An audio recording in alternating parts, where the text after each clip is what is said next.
பார்க்கலாம். உமக்கென்றும் ஸ்தோத்திரம் இயேசுநாதா, ஸ்தோத்திரம் இயேசுநாதா, உமக்கென்றும் ஸ்தோத்திரம் இயேசுநாதா.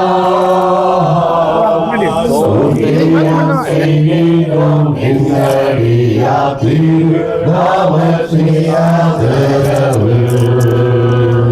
ஸ்தோத்திரம் செய்கிறோம் என்னடியாற்றில் நாமத்தின் ஆதரவு. இன்றைக்கு நம்மாகிலும் ஒருமித்து கூடவும் நாமத்தினால், இன்றைக்கு நம்மாகிலும் ஒருமித்து கூடவும் நாமத்தினால், கந்தனின் கிருபைக்காக வீரமே, கந்தனின் கிருபைக்காக உமக்கென்றும் ஸ்தோத்திரம் ஸ்தோத்திரமே. ஆண்டவருடைய பரிசுத்த நாமத்திற்கு மகிமை உண்டாவதாக. தேவனுடைய நித்திய நோக்கத்தின்படி, அநாதி தீர்மானத்தின்படி இந்த காந்தி நகர் பகுதியை ஆண்டவர் நேசித்து தன்னுடைய பிள்ளைகள் மூலமாக அருமையான ஆலயத்தை கட்டும்படியான சிலாக்கியத்தை கற்று தந்திருக்கிறார். இந்த நாளிலே படுக்கை பாஸ்டர் ஃபெலோஷிப்போடு கூட சேர்ந்து நாம் இந்த ஆலயத்தை பிரதிஷ்டை பண்ண போகிறோம். இந்த ஆலயத்தை பிரதிஷ்டை பண்ணுவதற்கு முன்னாடி நம்மை நாமே முழுதுமாக பிரதிஷ்டை பண்ணி ஒப்பு கொடுக்கும் போது நிச்சயமான பெரிய காரியத்தை செய்கிறார். ஸ்தலத்தை தேவன் அவருடைய வீடாக, அநேகருக்கு ஆசீர்வாதமான ஒரு ஜெப வீடாக மாற்றி கத்த தரும்படியாக எல்லாரும் முதலாவது கர்த்தரை ஸ்தோத்திரிப்போமா?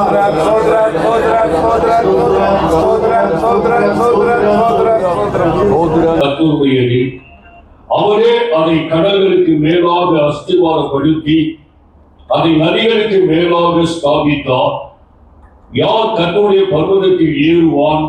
யார் அவருடைய பரிசுத்த ஸ்தலத்தில் நிலைத்திருப்பான்?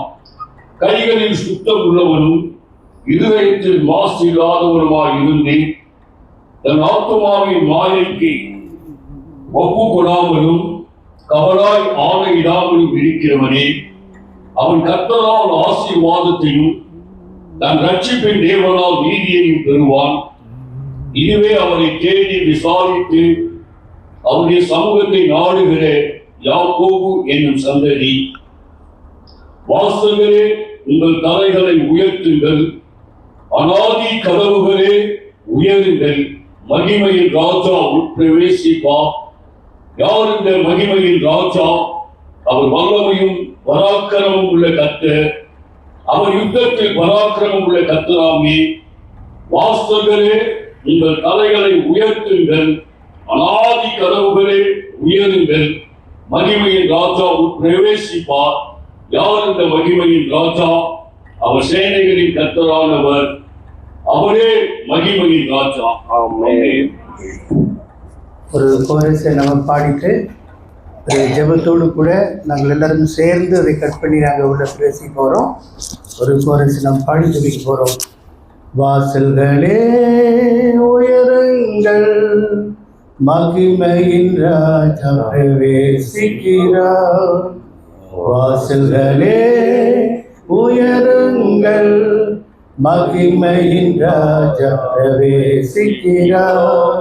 சேனைகளின் கர்த்தராமே இவர், பராக்கிரமசாலி இவரே. சேனைகளின் கர்த்தராமே இவர், பராக்கிரமசாலி இவரே. கனமகிமை துதியுமக்கே ஆராதனை, கனமகிமை துதியுமக்கே. அல்லேலூயா ஆமென். பிதாவே, நன்றியோடு நாங்கள் துதிக்கிறோம், மகிமைப்படுத்துகிறோம். தேவரே, கிருபையாக இந்த ஸ்தலத்தை நீர் உமக்கென்று வேறு பிரித்திருக்கிறதுக்காக நன்றி செலுத்துகிறோம். இந்த நாட்களில் இதற்காக பிரயாசப்பட்டு முயற்சி எடுத்து பல காரியங்களில் ஒத்தாசையாய் உதவியாக சப்போர்ட்டாக இருந்து செய்த எல்லாரும் இந்த நாட்களில் தங்களை முழுவதுமாக இந்த ஆலயத்துக்கென்று சுவிசேஷத்துக்கென்று சத்தியத்துக்கு அர்ப்பணித்து கொடுக்கும்படியான இந்த தருணத்துக்காக நன்றி ஸ்தோத்திரம், செலுத்துகிறோம். ஸ்தோத்திரம். தேவரீர் உம்முடைய நாமத்தின் மகிமைக்காக ஆண்டவரே இந்த ஆலயத்தை நாங்கள் சேர்ந்து பிரதிஷ்டை கொடுக்கிறோம். ஸ்தோத்திரம். விசேஷமாக ஆண்டவரோடு நாங்கள் சேர்ந்து ஆண்டவரே இந்த ஆலயத்தை பிரதிஷ்டை பண்ணுகிறோம். எங்கள் தேவன் பெரிய காரியத்தை செய்கிறாங்க.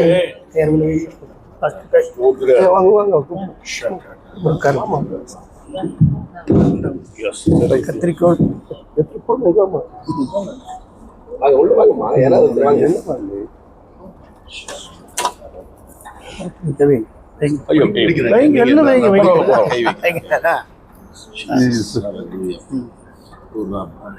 பிதா குமாரன் பரிசுத்தாவின் நாமத்தினாலே இந்த ஆலயத்தை பிரதிஷ்டை பண்ணி ஒப்புக் கொடுக்கிறோம். இயேசு ராஜா முன்னே செல்கிறார் என்றால் பாடுவோம், சேர்ந்து பாடுவோம். இயேசு ராஜா முன்னே செல்கிறார், ஓசன்னா கீதம் பாடுவோம். இயேசு ராஜா முன்னே செல்கிறார், ஓசன்னா கீதம் பாடுவோம். வேகம் செல்கிறோம், ஓசன்னா ஜெயமே, ஓசன்னா ஜெயமே, ஓசன்னா ஜெயம் நமக்கே, ஓசன்னா ஜெயம் நமக்கே. அல்லேலூயா துதி மகிமை, என்றும் அல்லேலூயா துதி மகிமை, அல்லேலூயா துதி மகிமை, என்றும் அல்லேலூயா துதி மகிமை. இயேசு ராஜா எங்கள் ராஜா, இயேசு ராஜா எங்கள் ராஜா, எங்கள் ஓசன்னா ஜெயமே, ஓசன்னா ஜெயம் நமக்கே, ஓசன்னா ஜெயம் நமக்கே.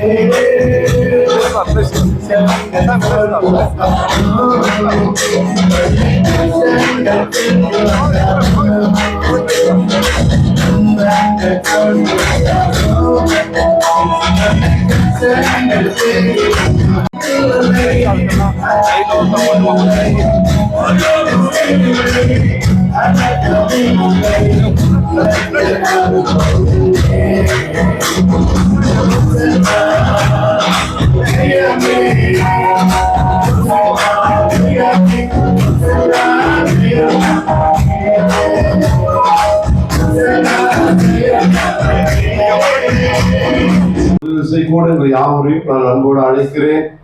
இந்த அருமையான சபையின் பிரதிஷ்டைக்கும் நம்முடைய படப்பை 2026 வருடத்துல முதல் மாதத்தின் இந்த ஐக்கியத்தில் படப்பை ஊழியர்கள் ஐக்கியத்தில் வந்திருக்கிற ஒரு யாவரையும் இயேசு கிறிஸ்து நாமத்தில் மீண்டும் ஒரு சொல்கிற வாழ்க்கை வரவேற்கிற யாரையும் ஊழியக்காரர்களையும் நம்முடைய விருந்தினர் எல்லோரையும் இயேசு நாமத்தில் வாழ்க்கை வரவேற்கிறேன். கர்த்தர் யாவரையும் ஆசீர்வதிப்பாராக. கர்த்தர் நாமத்துக்கே மகிமை உண்டாகட்டும். கர்த்தர் பெரிய காரியங்கள் செய்வாராக. உண்மையாகவே இது ஒரு பெரிய ஒரு சாட்சி நேரமாகவே இருக்கிறது.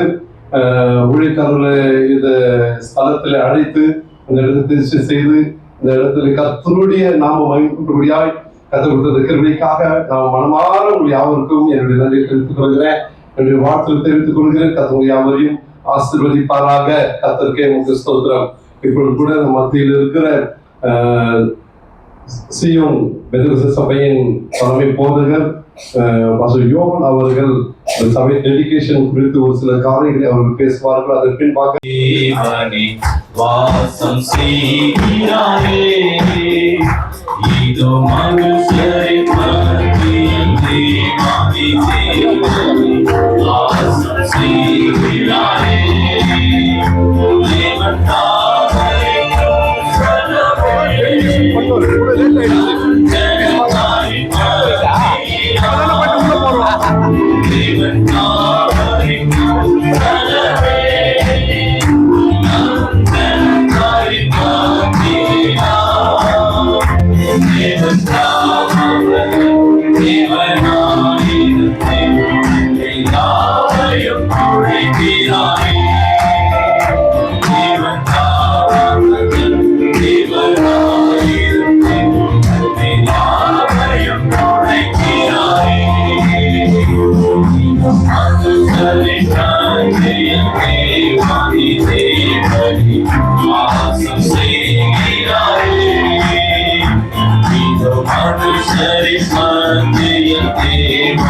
தேவனே வாசம் செய்கிறாரே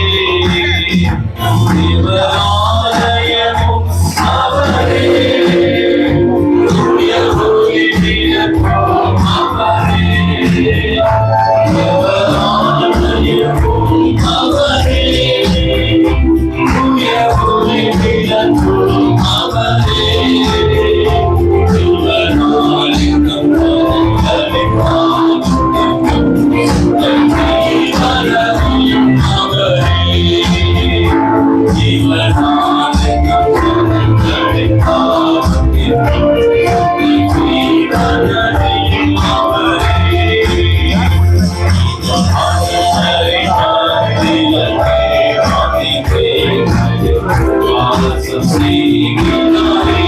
பெரும் சத்தத்தை கேட்டேன். அது இதோ மனுஷர்களிடத்திலே தேவனுடைய வாசஸ்தலம் இருக்கிறது, அவர்களிடத்திலே அவர் வாசமாக இருப்பார். அல்லேலூயா. எல்லாருக்கும் இது பெரிய சத்தம் தான். உண்மையிலேயே தேவனுடைய நோக்கம் என்னன்னா, எப்போதுமே மனுஷர் மத்தியில் வாசம் பண்ணணும், மனுஷரோடு இருக்க வேணும், மனுஷர்களை தேவனை போல மாற்றணும் என்பதுதான் தேவ நோக்கம்.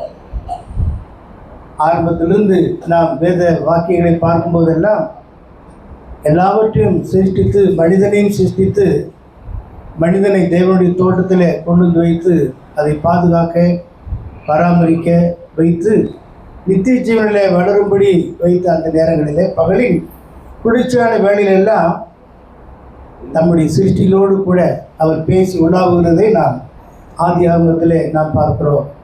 ஒரே ஒரு கீழ்ப்படியாமையினாலே, வேதம் சொல்கிறபடி ஒரு மனிதனுடைய கீழ்ப்படியாமையினாலே பாவம் பிரவேசித்தது என்று சொல்லப்பட்டிருக்கிறபடி, என்றைக்கு அவங்க தேவனுடைய வார்த்தைக்கு கட்டளைக்கு கீழ்ப்படியாமல் போனார்களோ அன்றைக்கே அவங்க தேவனுடைய தோட்டத்தை, தேவ மகிமையை, தேவனுடைய ஆளுகையை, தேவனுடைய சாயலை, தேவனுடைய எல்லா ஆசீர்வாதங்களையும், ஒரு 7 ஆசீர்வாதங்கள் கொடுக்கப்பட்டிருந்தது, நித்திய ஜீவனையும் அவங்க இழந்து போனாங்க. ஆகவே அந்த தோட்டத்தை விட்டு துரத்தப்பட்ட பிற்பாடு உள்ள சரித்திரங்கள் எல்லாம் நமக்கு தெரியும். நம்ம எல்லாரும் ஆவிக்குரிய ஜீவியத்திலும் ஊழியங்களிலும் நம்ம வளர்ந்தவுதான் எல்லாம் தெரியும். பிரியமானவர்களே, ஆனாலும் மனிதன் மேல் வைத்த இரக்கத்தினாலே கர்த்தர் திரும்பவும் அந்த மனிதர்களுக்குள்ளே வாசம் பண்ண வேண்டும் என்பதற்காக காலங்களில் பங்கு பங்காக வகை வகையாக தீர்க்கதரிசிகளுக்கு திருவுளம் பற்றின அந்த ஆண்டவர் கடைசி நாட்களில் மனிதர்களை தெரிந்து கொண்டு மனிதர்களுக்குள்ளே வாசம் பண்ண வேண்டும் என்பதுதான் நோக்கம். நமக்கு தெரியும், ஆபிரகாம், ஈசாக்கு, யாக்கோப்பு இவங்க சந்ததி 12 கோத்திரத்தார் எகிப்தில் 400 வருஷம், இன்னும் சொன்னால் 430 வருஷம் 430 வருஷம் இருந்தாங்க. 400 வருஷம் அடிமையாக இருந்தாங்க. அப்பொழுதெல்லாம் அவர்களுக்கு ஆராதனை இல்லை, தேவன் அவளோடு கூட வாசம் பண்ண முடியல. அப்படிப்பட்ட ஒரு சூழ்நிலையில் இவரைய தேவனை நோக்கி அவங்க விண்ணப்பம் செய்த போது கர்த்தர் மோசே, ஆரோன் கூட மீரியாமை சேர்த்து தான் வேதம் சொல்கிறது. அவங்க தான் அந்த ஜனங்களை வீட்டுக்கு கொண்டு வந்தார் என்று வசனம் சொல்லப்பட்டிருக்கிறார். இவ்விதமாக அவர் எகிப்தின் அடிமைத்தனத்திலிருந்து விடுவிக்கப்பட்டது. நோக்கம் என்னன்னா, கர்த்தர் சொல்றாரு, என் ஜனத்தை நீ அனுப்பிவிடு, அவர் 3 நாள் பிரயாணம் பண்ணி வனாந்தரத்தில் எனக்கு ஆராதனை செய்யணும், ஆராதனை செய்ய வேண்டும் என்பதுதான் தேவ நோக்கம். அவ்விதமாக பலவிதமான வாதைகளுக்கு பிற்பாடு பஸ்கா ஆட்டுக்குட்டி ரத்தத்தினால அவங்க விடுவிக்கப்பட்டு செங்கடலை கடந்து வனாந்தரத்தில் வந்த பிற்பாடு அவர்கள் நடுவிலே நான் வாசம் பண்ண வேண்டும் என்று சொல்லி மோசேக்கு சில தரிசனங்களை கொடுத்தார். அதன் அடிப்படையில் யாத்திராகமம் 25ஆம் அதிகாரம் 8ஆம் வசனத்தை நான் வாசிக்கும் போது மோசேயை பார்த்து கர்த்தர் சொன்னார், நான் உங்கள் நடுவிலே வாசம் பண்ணும்படிக்கு எனக்கு ஒரு பரிசுத்த ஸ்தலத்தை உண்டாக்குவீர்களாக என்று சொன்னார். இந்த தரிசனம் மோசேக்கு மலையில் கிடைத்தது. மோசே அதை செய்யலை. ஆனால் அவனோடு கூட இருந்த அகோலிபா, பெசலையே என்கிற ஞானமுள்ள 2 பேரை மோசேக்கு தந்து, அந்த 2 பேரும் மோசேயின் தரிசனத்துக்கு ஏற்றபடி அந்த கூடாரத்தை, அதுக்கு பேர் ஆசரிப்பு கூடாரம் என்று பெயர், அந்த கூடாரத்தை ஸ்தாபித்து அங்கே கர்த்தர் வாசம் பண்ண விரும்பினார். அதன்படி அவங்க அந்த கூடாரத்தை செய்து முடித்தாங்க. அது மட்டுமல்ல, அதனுடைய பகுதியில் நமக்கு தெரியும் பிரகாரம், பரிசுத்த ஸ்தலம், மகா பரிசுத்த ஸ்தலம் என்றெல்லாம். இதெல்லாம் இந்த ஆராதனை, இங்கே செய்யப்படுகிற அந்த ஆராதனை எல்லாம் எபிரேயர் 8:5 நாம் பார்க்கிறோம். இவர்கள் செய்யும் ஆராதனை பரலோகத்தின் நிழலுக்கும் சாயலுக்கும் ஒத்து இருக்கிறது என்று சொல்லி கம்பேர் பண்ணி சொல்லப்பட்டிருக்கிறதுல நம்ம அறிவோம். இதெல்லாம் ஒரு சரித்திரம் தான். இதன்படி ஏன் இதை சொல்ல வர என்றால், இங்கிருந்து அப்படி படிப்படியாக தேவன் மனிதனுக்குள்ளே வாசம் பண்ண வேண்டும் என்ற நோக்கத்தை நிறைவேற்றி வருகிறார். இவ்விதமாக அந்த ஆராதனை காரியங்களில் நமக்கு தெரியும். பிரகாரம், பரிசுத்த ஸ்தலம், மகா பரிசுத்த ஸ்தலம், பகலில் மேக ஸ்தம்பம், இரவில் அக்கடி ஸ்தம்பம், வண்ணாந்திரத்தில் அவங்க கடந்து வந்தாங்க.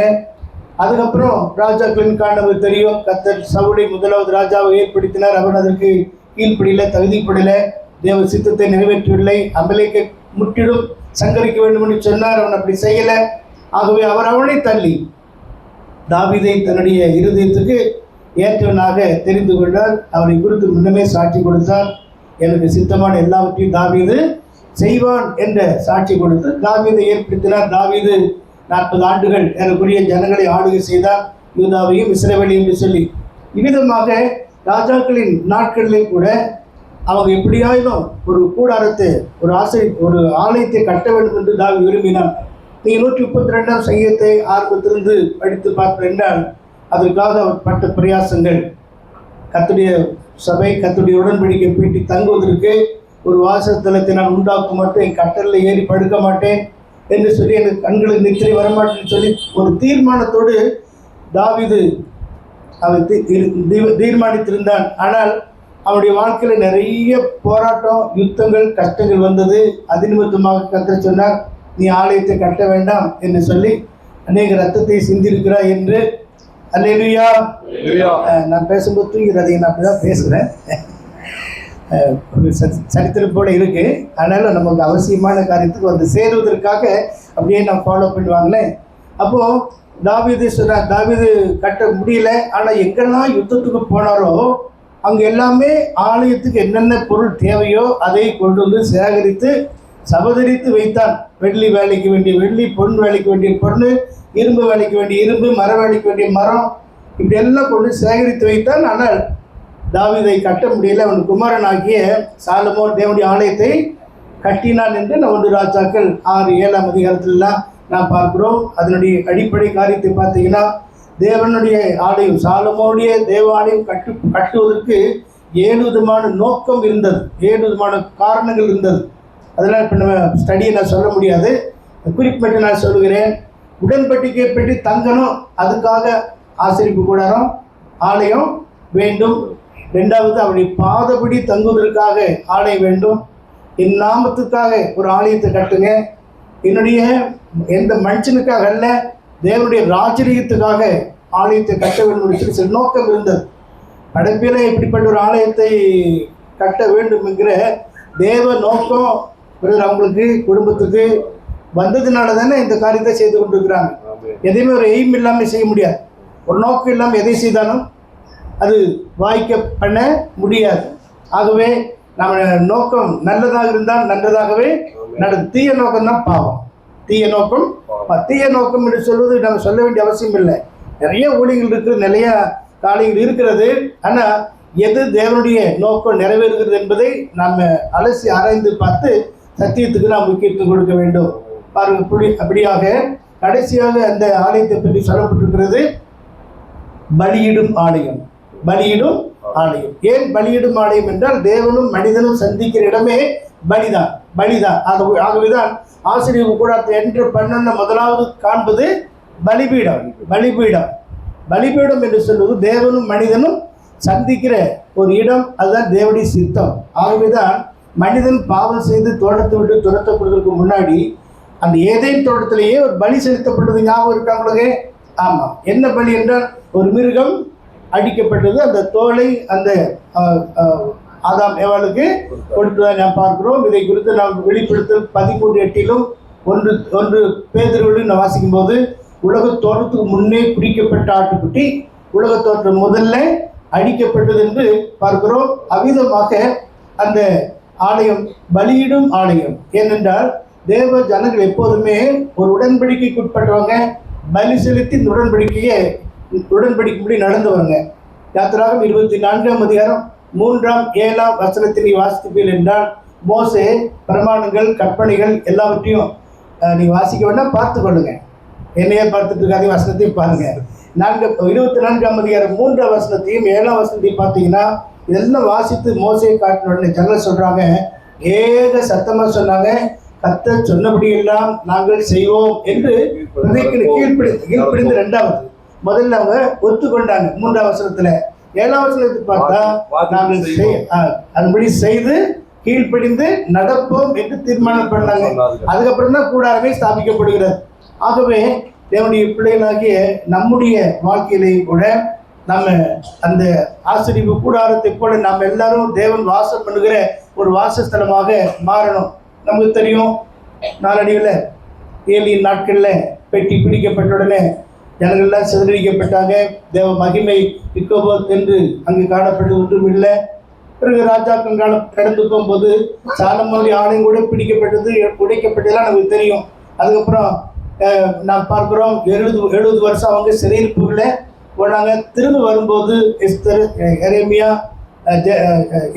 இஸ்ரா, நெகேமியா மற்றும் நம்ம சகரியாவின் புத்தகத்தில் வாசிக்கிறது போல அங்கே பலத்தினாலும் அல்ல, பராக்கிரமத்தினாலும் அல்ல, எல்லாம் அவருடைய ஆவியினாலே ஆகும்.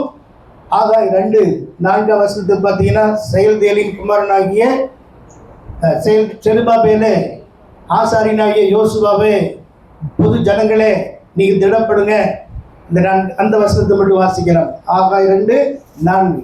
அடுத்து 9ஆம் வசனத்தை படிக்கலாம்.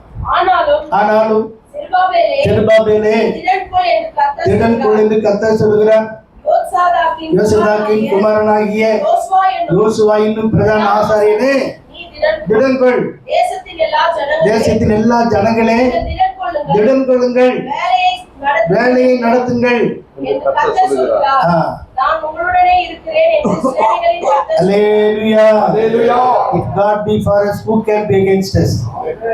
கர்த்தர் நம் பட்சத்தில் இருப்பார் என்றால் நமக்கு எதிராக விரோதமாக இருப்பவன் யார்? கர்த்தர் சொல்ற, நான் உங்களோடு இருக்கிறேன். செயல்தேலின் குமாரனாகிய செருபாபேலே ஆசாரியனே புது ஜனங்களே நீங்க வேலையை நடத்துங்கள், திடன் கொள்ளுங்கள், நான் உங்களோடு கூட இருக்கேன்னு சொல்லி நீ 9ஆம் வசனத்தை பார்ப்பீர்கள் என்றால் வசனம் சொல்கிறது, முந்தின ஆலயத்தின் மகிமையை பார்க்கிறோம், பிந்தின ஆலயத்தின் மகிமை பெரிதாக இருக்கும். ஆமா, அங்கே சமாதானம், அங்கே சேனையில் கட்டளையிடுவேன் என்று சேனையின் கர்த்தர் உரைக்கிறார். அல்லேலூயா. ஆமா, இந்த அதிகாலை 3 மணிக்கு இந்த வசனம் தான் எனக்கு கிடைச்சது. 2:9 என்ன வசனம்?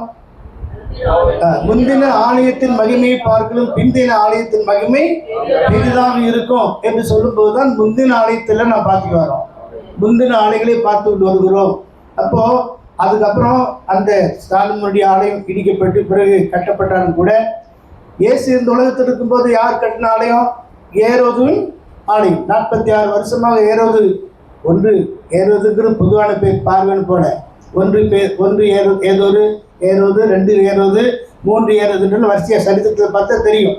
அப்போ அந்த ஏரோது நாட்களில் 46 வருஷமாக கட்டப்பட்ட அந்த ஆலயத்தை பற்றி இயேசு சொன்னார், இந்த ஆலயத்தை இடித்து போடுங்க, 3 நாளில் கட்ட வேண்டிய வாசிக்கிறேன் இல்லையா? அது எது என்னெல்லாம் நாம் பார்க்கிறோம். இப்படியாக அப்போஸ்தலர் நடவடிக்கை 7ஆம் அதிகாரத்தில் முதல் இரட்ட சாட்சி ஆகிய ஸ்தேவான் சொல்லும்போது, கைகளினால் கட்டப்பட்ட ஆலயத்தில் தேவன் வாசம் பண்ணுகிறது இல்லை என்று சொல்கிறார். இந்த ஆலயத்தில் கர்த்தர் வாசம் பண்ணுகிறது இல்லை, நமக்குள்ளே வாசம் பண்ண விரும்புகிறார். ஆமென். அல்லேலூயா. ஆகவேதான் இருளில் நடக்கிற ஜனங்கள் பெரிய வெளிச்சத்தை கண்டு வெளிச்சத்துக்குள்ளே கொண்டு வரப்பட்ட பிற்பாடு அவங்க ரட்சிப்பு அனுபவத்தை பெற்றுக்கொள்றாங்க. அந்த ரட்சிப்புல அப்போஸ்தலர் 2ஆம் அதிகாரத்தில் பார்க்கும்போது பேதுருடைய முதல் பிரசங்கத்திலேயே அதுக்குரிய 3000 பேர் ரட்சிக்கப்பட்டாங்க. 42ஆம் வசனத்துல இன்னும் அநேக வார்த்தைகளாலும் சாட்சி கூறி மாறுபாடான சந்ததி விட்டு வெளியே உங்களை ரட்சித்துக் கொண்டு சொல்லி படிப்படியா பார்த்துட்டு கடைசிய 47ஆம் வசனத்துல ரட்சிக்கப்பட்டதை கர்த்தர் சபைக்குள்ள சேர்த்து கொண்டார். அப்படி என்றால் பிரிக்கப்பட்டவர்கள், வேறு பிரிக்கப்பட்டவர்கள், பிரித்தெடுக்கப்பட்டவர்கள், எக்லிசியா என்று சொல்லக்கூடிய வகையில அவங்க பிரித்தெடுக்கப்பட்ட ஒரு ஜனமாக கொண்டு வரப்படுகிறார்கள். படிப்படியா சத்தியத்தில் வளரும் போது ஞானஸ்நானத்தில் நாம் விசுவாசித்தால் தேவபுத்திரராகிறோம். தேவபுத்திரர் அல்ல, விசுவாசத்தினால் தேவபுத்திரராகிறோம். அவருடைய நாமத்தின் மேல் விசுவாசம் உள்ளவர்களாக அவரை ஏற்றுக்கொண்ட எத்தனை பேரும் அத்தனை பேரும் தேவனுடைய புத்திரராகும்படிக்கு அதிகாரத்தை தந்திருக்கிறார். பை ஃபெய்த், விசுவாசத்தினால் உண்டாகிற காரியம். எப்ப நம்ம புத்திரர் ஆகிறோம் என்றால், இது சத்திய உபதேசமா வந்துட்டு இருக்கேன், அபிஷேகத்தினால் தான் அப்பா பிதாவே என்று கூப்பிடத்தக்க புத்திர ஸ்வீகாரத்தினாவை பெற்றுக் கொள்கிறோம். அங்கதான் அவர் நமக்குள்ளே வாசம் பண்ணுகிறார். அல்லேலூயா. அபிஷேகம் பெற்ற எல்லாரும் அல்லேலூயா சொல்லுமா? நாம எப்படி அபிஷேகம் பெற்றிருக்கிறோமோ அந்த அபிஷேகத்தினாலே இந்த ஆலயத்தை நாம் அபிஷேகம் பண்ணியிருக்கிறோம். ஆமென். விசுவாசிக்கிறனால் எல்லாம் கூடும், விசுவாசித்தால் தேவனுடைய மகிமையை பார்ப்போம். ஆகவேதான் நம்முடைய வாழ்க்கை ஒரு ஆலயமாய் மாற வேண்டும் என்பதுதான் கொரிந்தியர் 3 சொல்லப்பட்டிருக்கிறது. போடப்பட்டிருக்கிற அஸ்திபாரமாகிய கிறிஸ்துவ இல்லாமல் வேறு அஸ்திபாரம் இல்லை. ஆனால் என்ன விதமாக நம்ம கட்டுகிறோம் என்பதுதான் தேவனுடைய பார்வையில வேண்டும். வெளியேறப்பெற்ற 3ஆம் அதிகாரம் 10ஆம் வசனத்தில் படிங்க. 1 கொரிந்தியர் 3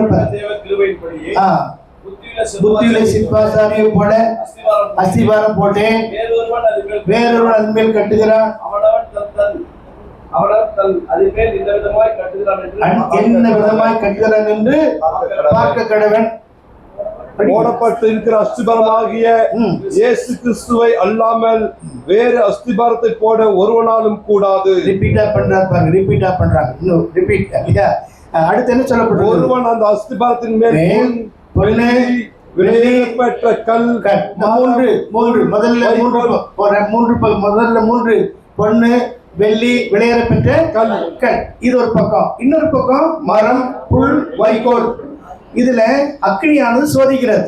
ஒரு எவ்விதமாக கட்டுகிறான் என்பதற்கு சோதனை அவசியம். சோதிக்கும் போது அந்த மரம், புல், வைக்கோல் எல்லாம் விஷ்ணு போயிடும். அதனால்தான் ஊழியர்களில் வித்தியாசம் உண்டு. ஆகவே நம்ம கவனமா எப்படி சபையை கட்டுகிறோம், எப்படி நடத்துகிறோம் என்பது முக்கியம். ஆலயம் முக்கியம், ஆட்களும் முக்கியம்தான். ஆனா எவ்விதமாக கட்டுகிறோம் என்பதுதான் மிக முக்கியமான ஒரு காரியம். அவனுடைய கிருபையினால 67வது ஆண்டு நான் ரட்சிக்கப்பட்டேன். ஒரு இந்து குடும்பத்துக்கு ரட்சிக்கப்பட்டு வந்தேன். 69வது வருஷமே நான் பிஎஸ்சி அந்த காலம் முடிச்சுட்டு சபைக்கு வந்துட்டேன். சபைக்குள்ளே வந்துட்டேன். என்ன குடும்பத்தில் சில பிரச்சனை வந்து என்னால் நான் சபைக்கு உள்ளே வந்து ஒரு லேபரா ஒரு ஒரு கம்பெனியில் வேலை செய்து கொண்டே சர்ச்சில் இருந்தேன். 69 to 73 வரைக்கும் இருந்தேன். நான் தான் உடனடிக்காராக இருந்தேன். எல்லாம் பாஸ்டர்ஸில் கொண்டிருந்தாங்க. வேறு எந்த சபைக்கு நான் போகல. ஆரம்பமே சிபிஎம் தான் போயிட்டோம். ஏன்னா கிராமத்தில் வந்து சுவிசேஷ அறிவிச்சாங்க அந்த காலத்தில் 67வது ஆண்டில்.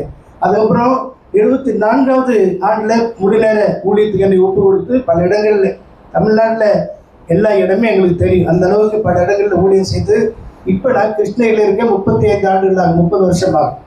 ஆண்டோடைய கிருபையினாலே கர்த்தர் 2 பிள்ளைகளை கொடுத்தார். ஒரு மகன், ஒரு மகள். ஒரு மகனுக்கு பாஸ்டர் ஃப்ரெடி அவங்களுடைய மகள் மூத்த மகள் தான் நாங்கள் திருமணம் பண்ணியிருக்கிறோம். அவங்களுக்கு 2 பிள்ளைங்க. அதே போல் என் மகள் அவங்க ஊட்டியை சேர்ந்தவங்க, அவங்க சம்பந்தான். அவங்களும் கவர்மெண்ட் வேலையிலிருந்து ரிட்டையர்ட் ஆகி அவங்க மாமனார் மாமியார் அவங்க இருக்கிறாங்க. இப்போது அருமையான மகன் பிஹெச்டி முடிச்சுட்டு பிஎஸ்டி காலேஜில் இங்கே வேலை செய்து கொண்டு இருக்கிறார். மகனும் பிஹெச்டி படித்து கொண்டே 2 பிள்ளைங்க, 2 பேருக்கு 2 பிள்ளைங்க. மகனுக்கு 2 பெண் பிள்ளைகள், மகளுக்கு 2 ஆண் பிள்ளைகள். இப்படி ஆண்டவர் அற்புதமாக நடத்தி கொண்டு வருகிறார். ஊழியம் மிக முக்கியம். குடும்பம் ஒரு பக்கம், இன்னொரு பக்கம் ஊழியம். இந்த ஊழியத்தின் பகுதியில் எவ்விதமாக நம்ம கட்டுகிறோம் என்பதுதான் முக்கியம். அல்லேலூயா. பாருங்கள், வெள்ளி, பொண்ணு, விளையாட பெற்ற கண், அது எவ்வளவுதான் அக்னி சோதித்தாலும் இன்னும் வெளியேற பெற்ற பொண்ணாக, வெளியேற பெற்ற கல்லாக, சுத்த வெள்ளியாக மாறும். ஆக எவ்விதமாக நம்ம கட்டுகிறோம் என்பது மிக முக்கியம். குடும்பம் ஒரு பக்கம் கட்டுகிறோம். குடும்பத்தை கட்டும்போது தான் நம்ம சபையை கட்டுறதுக்கு என்ன சில காரியங்களை புரிஞ்சு கொள்கிறோம். எத்தனை அது 74லேருந்து 88 வரைக்கும் எனக்கு பேச்சுலர் மினிஸ்ட்ரி தான். அதுக்கப்புறம் தான் ஃபேமிலி மினிஸ்ட்ரி வந்துச்சு. அதுக்கப்புறம் தான் பல காரியங்களை அறிந்து கொள்ளக்கூடிய ஒரு நிலைமை எனக்கு கிடைச்சது. அப்படி அதனால எவ்விதமாக நம்ம கட்டுகிறோம் என்பதை கவனித்து பார்க்கணும். அதன் அடிப்படையில் தான் 3ஆம் அதிகாரம் 15, 16, 17 வசனத்தில் பார்க்குறோம். நீங்கள் ஜீவனுள்ள தேவனுடைய ஆலயமாய் இருக்கிறீர்கள். ஆமென். நீங்கள் ஜீவனுள்ள தேவனுடைய ஆலயமாய் இருக்கிறீர்கள் என்றும் தேவனுடைய ஆவி உங்களிலே வாசமாய் இருக்கிறார் என்றும் அறியாம இருக்கக்கூடாது. அறியாமையினாலதான் ஜனங்கள் என்ன ஆகிறாங்க? சங்காரமாகிறார்கள் வேதம் சொல்கிறது. ஆகவே நம்ம அறிய வேண்டும், அறிகிற அறிவையும் அடைய வேண்டும். அதுதான் தேவ நோக்கம். அந்த அறிகிற அறிவுல தான் நித்திய ஜீவன் நமக்கு கிடைக்கிறது. அந்த நித்திய ஜீவன் தான் அவரோடு நம்ம இணைக்கிறது. அல்லேலூயா. ஆக படிப்படியா உபதேசத்துல வளர்ந்து வரும்போதுதான் இங்க நம்ம பார்க்கிறோம். இந்த கடைசியா முதல்ல வாசித்தோம், இதோ பரலோகத்துல பெரிய சத்தம் கேட்கிறது, மனுஷர்கள் மத்தியில தேவனுடைய வாசஸ்தலம் இருக்கிறது. ஆமென். கடந்த நாளில் 17ஆம் தேதி ஒரு ஆலயத்தை நாங்கள் பிரதிஷ்டை பண்ண சென்றிருந்தோம். அப்பொழுது 132ஆம் சங்கீதத்தை நாங்கள் வாசித்து அதன் அடிப்படையில் சில காரியத்தை சொன்னோம். அதை சொல்லி நான் முடிச்சிடறேன். 132ஆம் சங்கீதம் 13, 14 வசனங்கள். கர்த்தர் சீயோனை தெரிந்து கொண்டு அதை தமக்கு வாசஸ்தலமாகும்படி விரும்பினார். இது என்னென்றைக்கும் நான் தங்கும் இடம். அல்லேலூயா. இதை நான் விரும்பினபடியால் என்னென்றைக்கு நான் அங்கே வாசம் பண்ணுவேன் சொல்லப்பட்டிருக்கிறார். என்று சொன்னா தேவன் அதன் நடுவில் இருக்கிறார், அது அசையாது. அதிகாலையிலே தேவன் அதற்கு சகாயம் பண்ணுகிற தேவனாக இருக்கிறார். இந்த வசனத்தை நாம் கவனித்து பார்க்கும்போது சொல்லப்பட்டிருக்கிறது, சீயோனை கர்த்தர் தெரிந்து கொண்டார். இல்லையா? சீயோனை கர்த்தர் தெரிந்து கொண்டு அதிலே வாசம் பண்ண விரும்பினார். முதலாவது இந்த சீயோன் யாருடைய கரத்தில் இருந்தது தெரியுமா? இந்த பட்டணம் அல்லது அந்த தேசம் யாருடைய? எபூசியருடைய பட்டணம். எபூசியருடைய அப்படித்தானே? 2 சாமுவேல் 5ஆம் அதிகாரம் 7ஆம் வசனமா? எபூசியர் பட்டணத்துல எபூசியர் குடியிருந்த அந்த பட்டணத்தை தான் தாவீது எடுக்கிறான். படிச்சு பாருங்களேன். எபூசியர் வாசமா இருந்த அந்த சீயோன் கோட்டையை பிடிக்கும்படியாக தாவீது செல்லும் போது அங்க எல்லாம் சொல்றாங்க, சப்பானிகளும் குருடரும் இருக்கிறாங்க, அவங்க உன்னை அந்த பட்டணத்தை பிடிக்கிறதுக்கு விடமாட்ட. வசனம் எடுத்துட்டீங்களா? படிங்க. தேசத்திலே குடியிருக்கிற எபூசியர் மேல் யுத்தம் செய்யும்படியாக நமக்கு தெரியும். இப்போ இந்த பட்டணம் யார் கையில இருந்தது என்றால் எபூசியர் கையில இருந்தது. ஆனால் தாவீது அந்த பட்டணத்தை பிடித்து அதை தாவீதின் நகரமாக மாற்றிவிட்டான். கோட்டைகளை கட்டினான், மதில்களை கட்டினான். தாவீதோடு கர்த்தர் கூடவே இருந்தார். அருமையான சகோதரோடு கூட கர்த்தர் இருந்து எபூசியருடைய பட்டணத்தை எப்படி தாவீது பெற்றுக்கொண்டாரோ, ஒரு காலத்தில் அந்நியராக கர்த்தர் அறியாத ஜனத்தின் மத்தியில எபூசியரை போல பிரஜாதிகளை போல இருக்கிற அந்த இடத்திலே கூட கர்த்தர் தாவீதோடு கூட கர்த்தர் இருந்தது போல கர்த்தர் அவரோடு கூட குடும்பத்தோடு கூட இருப்பார் என்றால் என்ன செய்யலாம்? சப்பானிகள் குருடர் எல்லாரும் மேற்கொண்டு, சப்பானிகள் குருடர் என்றால் ஆவிக்குரிய ஜீவித்தில் வளர நடக்க முடியாதவங்க, தெரியாதவங்க, அவங்க மத்தியில் ஊழியத்தை கர்த்தர் தொடர்ந்து மேன்மைப்படுத்தி நடத்தணுங்கிறது தான் மிக முக்கியமான ஒரு காரியமாய் கர்த்தர் சீயோனை தெரிந்து கொண்டார். சீயோனுங்கிறது ஒரு மேன்மையான ஒரு பட்டணம், இன்னொன்று சீயோனுங்கிறது தேவ ஜனம், இன்னொன்று உன்னதத்தில் இருக்கிற ஊழியர்களையும் குறிக்கக்கூடியதாக இருக்கிறது. இந்த இடத்துல சீயோன் ஒரு பட்டணமாக இருக்கிறது. ஆகவே நாங்கள் அடிக்கடி சொல்லுவோம், சீயோன் சிகரம், எருசலேம் நகரம். இந்த ரெண்டும் சேர்ந்துதான் மனவாட்டி. இதெல்லாம் ஆழமான ஒரு காரியம். ஆகவே பிரியமானவர்களே, அந்த இடத்தை எப்படி தாவீது பிடித்து தன்னுடைய நகரமாக மாற்றி கர்த்தர் அங்கே வாசம் பண்ணக்கூடிய நம்ம 40 ராசிக்கே தெரியும் இல்லையா? வடபுறத்துல சீயோன் பர்வதம் வைபவமான ஸ்தானமும் சர்வபூமியின் மகிழ்ச்சியுமாக இருக்கிறது. இதுவே great is the Lord and greatly to be praised in the city of God. அப்படி படிக்கிறோம், எல்லாம் படிக்கிறோம். அது மகாராஜாவுடைய நகரம், தேவன் வாசம் பண்ணுகிற அந்த இடம். அந்த மேன்மையான இடத்துக்கு தான் தேவன் நம்ம ஒவ்வொருவரையும் தெரிந்திருக்கிறார். ஒருவேளை இப்ப நம்ம எல்லாத்துலயுமே பர்ஃபெக்ட் ஆகிட்டோம் அப்படின்னு நம்ம சொல்றதுக்கு இல்லை, அந்த பூரணத்தை நோக்கி நாம் கடந்து சென்று கொண்டிருக்கிறோம். அல்லேலூயா. அதற்காக வழிமுறை என்றால் முதலாவது சபைக்குள்ளே கொண்டு வரப்படுகிறது. ஆகவேதான் ஊழியர்கள்ல சுவிசேஷங்கள்ல 2 விதமான சுவிசேஷம் இருக்கிறது. ஒன்று விடுதலையின் சுவிசேஷம். யாரெல்லாம் பாவத்திலும் பிசாசின் கட்டுகளிலும் உபத்திரங்களும் பாடுகளும் இருக்கிறாங்களோ, கட்டப்பட்டிருக்கிறாங்களோ, அவங்களுக்கு காஸ்பல் ஆஃப் டெலிவரன்ஸ், அதாவது விடுதலையின் சுவிசேஷம் அறிவிக்கப்பட்டு அவங்க சபைக்குள்ளே கொண்டு வரப்படுகிறார்கள். இரண்டாவது, இந்த சபைக்குள்ள ஒரு சபைக்குள்ள இருந்து அவங்க பரிசுத்தமாக்கப்பட்டு பூரணமாக்கப்பட்டு இங்கிருந்து மேலே புறப்பட்டு போறது காஸ்பல் ஆஃப் க்ளோரின்னு சொல்லுவாங்க. ஆமென், அல்லேலூயா. அதான் தேவனுடைய சபைக்குள்ள நடந்து கொண்டிருக்கிறது. அல்லேலூயா. பல விதமான ஆட்கள் இருக்கக்கூடும், ஆனா அந்த சபைக்குள்ள இருக்கிற ஊழியர்கள் மூலமாக கொடுக்கப்பட்ட உபதேசத்தின் மூலமா நமக்கு தெரியும் நோவாவின் பேழைக்குள்ள என்னெல்லாம் இருந்தது. குரங்கு இருந்தது, நாய் இருந்தது, நரி இருந்தது, எல்லா மிருகங்களும் இருந்தது. ஆனா எங்கேயாவது பிரச்சனை இருந்ததா? இல்லை. காரணம், 8 பேர் ஆகாரம் கொடுத்துட்டே இருக்காங்க. அது போல ஊழியர்கள் சபைக்கு சரியான ஆகாரம் கொடுத்து கொண்டிருக்கும் போது எந்த பிரச்சனையும் சபைக்குள்ளே வரவே வராது. நான் எங்களுடைய கிறிஸ்தீனி ஊழியத்தை ஏற்றுக்கொண்டு கொஞ்சம் காலத்துக்கு பிற்பாடு சிலர் கேட்டாங்க, எப்படி பார்த்து இந்த ஊழியத்தை செய்வீங்க? எனக்கு ஒன்றும் தெரியாது. எங்களுக்கு சுவிசேஷம் அறிவிக்கிற சத்தியத்தை சொல்லி கொண்டிருக்கோம், அவ்வளோதான். எல்லாம் சாப்பாடு போட்டு எல்லாம் சுவிசேஷம் அறிவித்து சத்தியத்தை அறிவித்து சத்தியத்தில் வளர்றதுனால எல்லாம் அதில் முக்கியப்படுத்துகிறாங்க. ஒழிய வேறு பிரச்சனை இடமே இல்லை. இவ்வளோ பெரிய சபை இருக்கிறது. ஆனால் எங்கள் விசுவாசத்தின் அடிப்படையில் நாங்கள் சொசைட்டி ஆக்டில் வச்சுருக்கேன். எனக்கு எதுவுமே சொந்தம் கிடையாது. 3 கார் இருக்குது, 2 பில்டிங் இருக்குது, பிள்ளைங்க இருக்கிறாங்க. எல்லா தேவையும் கத்த சாதிக்கிறார். அல்லேலூயா. எங்களுக்குன்னு சொந்தமே எதுவுமே வேண்டாம். அப்போ அதன் முடியும். இந்த ஊழியை செய்யும்போது ஜனங்கள் நம்புறாங்க. பாஸ்டர் ஃப்ரெடி அவங்களுக்கு தெரியும், ஒவ்வொரு ஆண்டும் மைசூர் கந்தபுரத்தில் குண்டர்பேட்டை இடத்துல போய் சுவிசேஷ் அந்த சிஎம்ஸ் அந்த ஹாஸ்டலுக்கு பிள்ளைங்களுக்கு ஒவ்வொரு வருஷமும் உதவி பண்ணுறாங்க. பொள்ளாச்சிக்கு மேலே ஆனமல் எஸ்டேட்டில் போய் அவங்களுக்கும் சில ஹெல்ப் பண்ணுறாங்க. சுவிசேஷ ஊழியத்தையும் செய்கிறோம், சபையின் ஊழியத்தையும் செய்கிறோம். ஆகவே தான் எபேசியர் 4ஆம் அதிகாரம் நீங்கள் 12ஆம் வருஷத்தை பார்த்தீங்கன்னா சுவிசேஷ ஊழியத்தின் வேலைக்காக, சபையின் பக்தி விருத்திக்காக, இந்த 2 சேர்ந்தது தான்.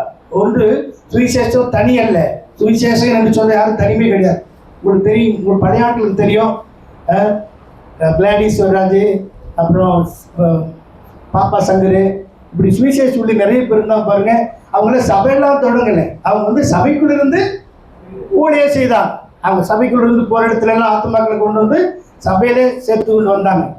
அந்த சுவிசேஷ ஊழியம் எங்கே இருக்குன்னா சபைக்குள்ளே இருக்கணும், சபைக்குள்ள இருந்து ஊழி அனுப்பப்படணும். அதான் ஒழுங்கான ஒரு காரியம். அவங்க தான் சரியாக அதை செய்ய முடியும். அதுக்காகத்தான் சுவிசேஷ ஊழியத்தின் வேலைக்காகவும் சபையின் பக்தி விருத்திக்காகவும் என்று சொல்லி இந்த பக்தி விருத்தி அடைய அவங்க தேவ நோக்கத்தை நிறைவேற்றாங்க. ஆகவேதான் கர்த்தர் சீயோனிலே வாசமாயிருக்க விரும்பினார் என்று அந்த ஸ்தலத்தை விரும்பினார். அப்படி விரும்பும்போது வசனத்தை விட்டுறாதீங்க. 132ஆம் சங்கீதம் 15-17 அந்த வசனத்தை பார்த்தீங்கன்னா 7 விதமான ஆசீர்வாதங்களை கர்த்தர் வச்சிருக்கிறார். நம்ம படிச்சாங்க 132:15 வசனம். அதின் ஆகாரத்தை கர்த்தர் என்ன செய்யறாரு? ஆசீர்வதித்து வருகிறார். ஏழைகளை அப்பத்தினாலே திருப்தியாக்குகிறார். ஆசாரியர்களுக்கு ரட்சிப்பை கொடுத்துகிறார்.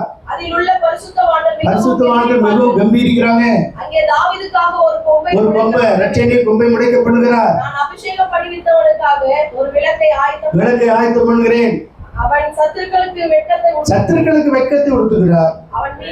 அவன் மீதிலோ அவன் கிரீடம் போகும். அல்லேலூயா.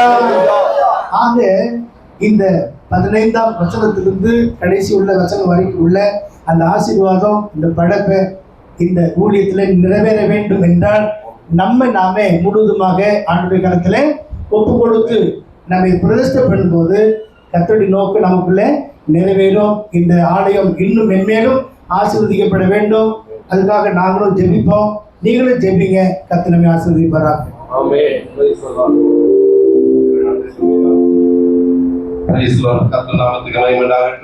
கர்த்தர் தாமே நம்ம சொல்லப்பட்ட பிரகாரமாகவே இந்த வார்த்தையை ஆசீர்வதித்து நமக்கு தருவாராக. இப்பொழுதும் இந்த வார்த்தையை ஆசீர்வதித்து சபையும் கர்த்தர் ஆசீர்வதித்து நடக்கும்படியாக ஆண்டவரே கர்த்தர் விசேஷமாக இந்த சபையிலே ஒரு சொல்லப்பட்ட காரியங்கள் எல்லாம் கர்த்தருடைய நாம மாத்திரமே மகிமைப்படும்படியாய் நம் மத்தியில் இருக்கிற படைப்பை ஐக்கியத்தின் தலைவர் பாஸ்டர் ஜார்ஜ் கிரடி அவர்கள் ஜெபம் பண்ணுவாங்க. இரக்கமும் கிருபையும் நிறைந்த நல்ல ஆண்டவரே, ஆசீர்வதிக்கப்பட்டதான நல்ல நாளின் பகல் வேலைக்காக நன்றி செலுத்துகிறோம். இந்த கல்லின் மேல் என் சபையை கட்டுவேன், பாதாளத்தின் வாசல்கள் அதை மேற்கொள்வது இல்லை என்று சொன்ன ஆண்டவர், இந்த படப்பை காந்தி நகர் பகுதியிலே நம்முடைய செல்லத்திற்கு ஒரு ஆலயத்துக்குள்ள உள்ள நுழையிற வரைக்கும் இந்த பாட்டர் தன்னுடைய கரத்தை நம்ம மேல வச்சிருக்கிறபடினால நல்லா கையை தட்டி ஒரு விசை கர்த்தருடைய நாமத்தை மகிமைப்படுத்துவோம். ஹalleluya, he is a good God. ஹalleluya, ஸ்தோத்திரம். எனக்கு ரொம்ப பிடிச்ச சீன் அதுல அது ஒண்ணுதான். இந்த பாட்டர் அதுவும் எரேமியா 18 படிச்சுட்டே இருக்கலாம். ஏன்னா குயவன் மறைந்து கொண்டிருந்த மண் பாண்டம் அவன் கையில கெட்டு போயிட்டு அதை அவன் திருத்தமாய் செய்யும்படிக்கு தன் பார்வைக்கு சரியாய் கண்டபடி அவன் திரும்ப அது வேற பாண்டாக மறைந்தான்னு சொல்லி ஆண்டவருடைய நாமம் மகிமைப்படுதாக. அதுல ரொம்ப பிடிச்ச காரியம் அந்த குயவன் அந்த கையை வச்சிருக்கிறது. what a gracious thing. ஆண்டவருடைய நாமம் மகிமைப்படுதாக. அன்பான அன்பு பாஸ்டர் சுவாமி அவர்களுக்காக நான் கர்த்தரை ஸ்தோத்திரிக்கிறேன். சிஸ்டர் டோரா அவர்களுக்காக நான் கர்த்தரை ஸ்தோத்திரிக்கிறேன். ஆண்டவர் பெரிய காரியங்களை கர்த்தர் செய்வாராக. மாபெரும் காரியங்களை என் தேவன் அவர் செய்வதற்கு என் தேவன் அவர் வல்லமை உள்ளவராக இருக்கிறார். வேதவசனம் எப்படி சொல்லப்படுகிறது? ஓசியா 14ஆம் அதிகாரம். ஆனா நீங்க இங்க வரீங்களா? ஒரு நிமிஷம். 5வது வசனம் இப்படி நமக்கு சொல்லப்படுது. நான் இஸ்ரவேலுக்கு பணியை போல இருப்பேன் சொன்னவர் கர்த்தர் சுவாமிக்கு கர்த்தர் பணியை போல இருப்பார். நீங்க நீதி புஷ்பத்தை போல மலர்ந்தீர்கள், லீபனோனை போல வேரூன்றி நிற்பீர்கள். உங்க கிளைகள் ஓங்கி படரும். உங்க வாசனை லீபனோனின் திராட்சை தோட்டத்தின் வாசனையை போல இருக்கும். உங்க கிளைகள் ஓங்கி படரும் வேறு வாசங்கள். நிச்சயமா உங்க கிளையை கர்த்தர் ஓங்கி படர செய்வதற்கு என் தேவன் அவர் வல்லமை உள்ளவராக இருக்கிறார். உங்க நிழல்ல குடியிருந்தவங்க கர்த்தர் என்னை திரும்புவார்கள். ஐயா சொன்னது போல ஒரு பக்கம் சபையின் ஊழியம், இன்னொரு பக்கத்துல you are doing the church. ஆண்டவர் உங்க ஏதோ ஒரு கார்னர்ல நீங்க நின்று கொண்டிருக்கலாம். உங்க ஷேடோஸ் படுகிற இடங்களெல்லாம் அது கர்த்தருடைய ராஜ்யத்துக்குள்ளாக ஜனங்கள் சேர்த்துக் கொள்ளப்படுவார்கள் என்று நிச்சயமா ஆண்டவர் மாபெரும் காரியங்களை கர்த்தர் செய்வதற்கு என் தேவன் அவர் வல்லமை உள்ளவராக இருக்கிறார். செய்வார் என்பதில் எவ்வளவு சந்தேகம் இல்லை. என்னுடைய மாமனார் பிஷப் தயானந்தன் அடிக்கடி சொல்லுகிற ஒரு வார்த்தை, according to Isaiah chapter 59 verse 21 and 60-21, நான் உன்மேல் அருளின என் ஆவியும் நான் உன் வாயில வைத்த என் வார்த்தைகளும் உன் சந்ததியை விட்டு உன் சந்ததியின் சந்ததியை விட்டு விலகுவோம் சொன்னார். தலைமுறையாக உன் குடும்பத்தை கர்த்தர் மகிழ்ச்சியாக வைப்பாராக. உன் ஜனங்கள் யாவரும் நீதிமான்கள், பூமியை சுதந்திரிக்கக்கூடியவர்கள், நான் நட்ட கிளைகள், நான் மகிமைப்படும்படி என்னுடைய கரத்தின் கிரியைகளுமாக இருப்பார்கள். நாட்கள் தாமதிக்கும் போது சின்னவன் 1000 சிறியவன் பலத்த சாதியுமாக எழுப்புவாங்க சொன்னவர் கர்த்தர் நிச்சயமாக அந்த அபிஷேகத்தை உங்க சந்ததிகளை தேவன் தந்து தேவன் தம்முடைய நாமத்தை மகிமைப்படுத்துவாராக. God is a good God. ஆண்டவருடைய நாமம் மகிமைப்படுவதாக. ஐயா பேசும்போது சீயோனை முடிச்சிட்டாங்க. ரொம்ப அழகா பேசின ஒவ்வொரு வார்த்தைக்காக நான் கர்த்தரை ஸ்தோத்திரிக்கிறேன். அதுல ரொம்ப அருமையான ஒரு வார்த்தை, dwelling in the presence of God. அவர் நம் நடுவில் இருக்கிறார். ஹalleluya. அதான் வார்த்தை நமக்கு சொல்லப்படுது. அதாவது சகரியா 2ஆம் அதிகாரம் 5ஆம் வசனத்தை வாசிக்கும் போது நான் அவர்கள் நடுவில் மகிமையாக இருப்பேன் என்று சொல்றார். நிச்சயமா நம்மளையே கர்த்தர் ஆலயமா மாத்திருக்கிறார். நம் நடுவில் அவர் மகிமையாக இருக்கிறவர். நான் மாபெரும் காரியங்களை கர்த்தர் செய்வதற்கு என் தேவன் அவர் வல்லமை உள்ளவராக இருக்கிறார். நம்ம நடுவில் இருக்கிறவர். ஹalleluya, ஸ்தோத்திரிக்கிறோம். நீங்க வேதவசனம் இப்படியா நமக்கு சொல்லப்படுது. சகரியா 1ஆம் அதிகாரம் 17ஆம் வசனத்துல என் பட்டணங்கள் நன்மையினால பரம்பி இருக்கும் சொல்லிட்டு கர்த்தர் சீயோனுக்கு தேற்றரவு பண்ணுவார்னு வேதத்தில் வாசிக்கிறோம். கர்த்தர் நிச்சயமாக இதுவரை நீங்க போன பாதையெல்லாம் எப்படி இருந்ததோ, ஆனா இனி கர்த்தருடைய தேவதையின் கரம் உங்களுடைய குடும்பத்துல உங்க சபையில கர்த்தர் காணப்பட தேவ நடத்தங்கள் செய்வதற்கு வல்லமை உள்ளவராக இருக்கிறார். சீயோனை குறித்து எல்லா காரியங்கள்ல பார்த்தா அதை சொல்லிட்டு தான் 2:5 வாசிக்கிறோம். ஓ நடுவில் நம்ம மகிமையா இல்ல. ஏன்னா சீயோன் எதிர்பார்த்த மாதிரி இல்லாம போயிடுச்சு, வேற மாதிரி போயிடுச்சு. ஐயா சொல்ல போல எபூசியரின் கைக்கு அது போயிடுச்சு. It was destroyed. ஒரு அலங்கோலமான பட்டணமா மாறிடுச்சு. ஆனா ஒரு காரியம் சொல்லப்படுது, கர்த்தர் தெரிந்து கொண்ட அந்த சீயோனை கர்த்தர் என்ன பண்ணுகிறார்னா தேற்றரவு பண்ணுகிறார்னு வேதத்துல வாசிக்கிறோம். நீங்க எல்லாவற்றின் மத்தியில ஆண்டவருடைய நாமம் மகிமைப்படுவதாக வார்த்தை இப்படி சொல்லப்படுகிறது. நம்ம நடுவுல இருக்கிறவர் நிச்சயமா இந்த ஆண்டுல இதுவரை இல்லாத விதத்துல ஊழியத்தை கர்த்தர் தெரிய செய்கிறார். செப்பனியா 3:17 வாசிக்கும் போது சொல்லப்படுது, உன் தேவனாகிய கர்த்தர் உன் நடுவில் இருக்கிறார், அவர் வல்லமை உள்ளவர், பயங்கரமான வல்லமையான காரியத்தை கர்த்தர் செய்வார். இதுவரை காணாத வல்லமையை இந்த ஆண்டு கர்த்தர் செய்வார்னு விசுவாசிக்கிற எல்லாரும் வல்லமையை உயர்த்தி ஒரு அல்லேலூயா சொல்ல கேட்கிறேன். வல்லமைனா அப்படி ஒரு வல்லமையை கர்த்தர் காண செய்வார் என்பது எவ்வளவு சந்தேகம் இல்லை. சம்திங் marvelous, something supernatural தேவன் செய்வதற்காக வல்லமை உள்ளவராக இருக்கிறார். இன்னொரு இடத்துல சொல்லப்படுது, செப்பனியா 3:15 நீங்க வாசித்து பார்ப்பீங்கன்னா நம் நடுவுல அவர் எப்படி இருக்கிறாரோ ராஜாவாக இருக்கிறார். அவர் வல்லமை ராஜாவுக்கு இதாக செய்யணும்ல. சேவியர் நம்முடைய ரட்சகரா இருக்கும்போது அவருடைய வல்லமையை பார்க்கலாம். ராஜாவாக இருக்கும்போது வார்த்தையை சொன்னாலே அந்த அதிகாரத்தை கர்த்தர் வெளிப்படுத்துவார். உங்க நாவில் இருந்து புறப்படுகிற வார்த்தைகள் இதுவரை இல்லாத விதத்துல கர்த்தர் நம்முடைய ஊழிய பாதையில இதுவரைக்கும் பயன்படுத்துற விதங்களை காட்டிலும் இனி ஐயா சொன்ன போல முந்தின ஆலயத்தின் மகிமையை பார்க்கலும் பிந்தின ஆலயத்தின் மகிமை அது பெரிதாக சொல்லலாம். Something special, spectacular, super natural, இயற்கைக்கு அப்பாற்பட்ட காரியத்தை கர்த்தர் செய்வார்கள் விசுவாசிக்கிறவங்க ஒரு அல்லேலூயா சொல்லு பார்ப்போம். மாபெரும் அற்புதங்கள் நடக்கும். அதிசயத்தை கர்த்தர் செய்வதற்கு என் தேவன் அவர் வல்லமை உள்ளவராக இருக்கிறார். மாத்திரமல்ல வார்த்தை சொல்லப்படுது அதே செப்பனியா 3:5 நீங்க வாசிச்சு பாப்பீங்கன்னா அதற்குள் இருக்கிறவர் நீதி உள்ளவர். உங்களுக்கு வேண்டிய நியாயத்தை செய்வார். இரவும் பகலும் தம்மை நோக்கி கூப்பிடுகிறவர்களாகிய நம்மால் தெரிந்து கொள்ளப்பட்டவர்களுடைய விஷயத்துல கர்த்தர் நீடிய பொறுமை உள்ளவராக இருந்து நான் அவர்களுக்கு நியாயம் செய்யாமல் இருப்பேனோ சொல்வார். உங்களுக்கு செய்யப்பட வேண்டிய நியாயத்தை இத்தனை வருஷமா யோசிச்சீங்க, இத்தனை வருஷமா கண்ணீர் விட்டு ஐயோ இனிமே இது நடக்குமோ நடக்காதோன்னு மறந்து போயிருந்தாலும் தேவன் தான் திட்டத்தை ஒருபோதும் மறப்பதில்லை. அவர் செய்து முடிப்பார். விசுவாசிக்கிறவங்க கையை உயர்த்தி ஒரு அல்லேலூயா சொல்ல பார்ப்போம். என் பையன் சார்பா ஒரு 7 சர்ச்சை கட்டுவேன் அப்படின்னு சொல்லி சொன்னாரா, பேங்க் பேலன்ஸ்ல 70,000 ரூபாய் கூட கிடையாது. நான் சொல்லும்போது சொன்னேன் this is the time ஒரு 7 churches கட்டணும்னு சொல்லி. ஆனா கர்த்தர் ஒரு இடத்துக்கு கர்த்தர் கொண்டு போறேன் ஒன்னும் இல்ல, just I lay my hand. ஒருத்தர் மேல அவங்களுக்கு சொன்னாங்க 4 தடவை இன்டர்நேஷனல் ஒரு யூனிவர்சிட்டியில அதுல 3 தடவை ஃபெயிலியர் ஆனா அந்த யூனிவர்சிட்டிக்குள்ள உள்ள விட மாட்டாங்க. நான் சொன்னேன் 4வது தடவை அப்ளை பண்ணுங்க. இல்ல அவங்களுடைய ஸ்கீம்லயே கிடையாது. ஐ செட் அந்த அவருடைய வார்த்தையின்படி சொல்றேன், நீங்க போய் பண்ணுங்க அப்படின்னு சொல்லி போய் அவங்க அப்ளை பண்ணாங்க. முடிஞ்ச அந்த காரியங்கள் அந்த யூனிவர்சிட்டியில சேர்ந்துட்டாங்க. ஐயா யோசிச்சே பார்க்க முடியல அப்படின்னு சொல்லிட்டு போகும்போது ஒரு செக்க கையில கொடுத்துட்டு போயிடாங்க. வந்து திறந்து பார்க்கிறேன் 15 லட்சம் ஒரே செக், வேலை முடிஞ்சு போச்சு. அதை எடுத்து 5 சர்ச்சை கட்டி முடிச்சிட்டேன். இன்னொருத்தர் மேல கையை வைக்க சொன்னார் ஆண்டவர். அதாவது கேன்சருடைய 4th ஸ்டேஜ் 2 மாசம் கூட தாங்காது அப்படின்ட்டாங்க. 5 வருஷமா சர்ச்சுக்கு வரலன்னு போய் கையை வைத்த பொழுது சொல்ல இருக்கிற காரியம் நம்ம நடுவுல இருக்கிற போய் கையை வச்சோம். இந்த வாரம் சர்ச்ல வந்து சாட்சியை சொல்லுவீங்கன்னு சொன்னேன். வந்து சாட்சியை சொன்னாங்க, பாஸ்டர் ஊழியத்துக்கு வச்சுக்கோங்க.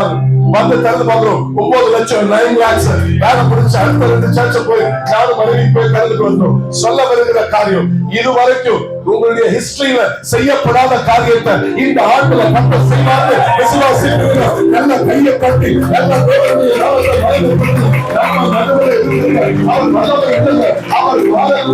ராஜாவாக தன்னுடைய அதிகாரத்தை கர்த்தர் வெளிப்படுத்துகிறார்.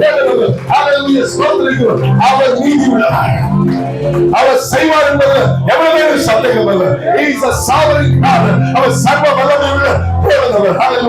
ஆண்டவருடைய நாமத்தை மகிமைப்படுத்தி சில நிமிடங்கள் ஹல்லேலூயா கர்த்தரை தேவனுடைய நாமத்தை நம்ம மகிமைப்படுத்துவோம். கர்த்தர் பெரிய காரியங்களை கர்த்தர் செய்வாராக. ஆண்டவருடைய நாமம் மகிமைப்படுவதாக. something marvelous, something supernatural, இயற்கைக்கு அப்பாற்பட்ட காரியத்தை கர்த்தர் செய்வாராக. ஹல்லேலூயா. உட்கார்ந்த நிலைமையில ஒரே ஒரு கவியை பாடிட்டு அதற்கு பிறகு நம்ம தேவனை நாம் எழும்பி நின்று ஆராதிக்கலாம். ஹல்லேலூயா. மேற்கு கிழக்கு வடக்கு தெற்கு பரம்பு வயன்றீரே, பூமியின் தோளை போலும் சந்ததி பெருகும் என்று வாக்குரைத்தீரே. மேற்கு கிழக்கு வடக்கு தெற்கு பரம்பு வயன்றீரே, பூமியின் தோளை போலும் சந்ததி பெருகும் என்று வாக்குரைத்தீரே. சொன்னது செய்யும் கைவிடவே மாட்டேன், சொன்னது செய்யும் கைவிடவே மாட்டேன்.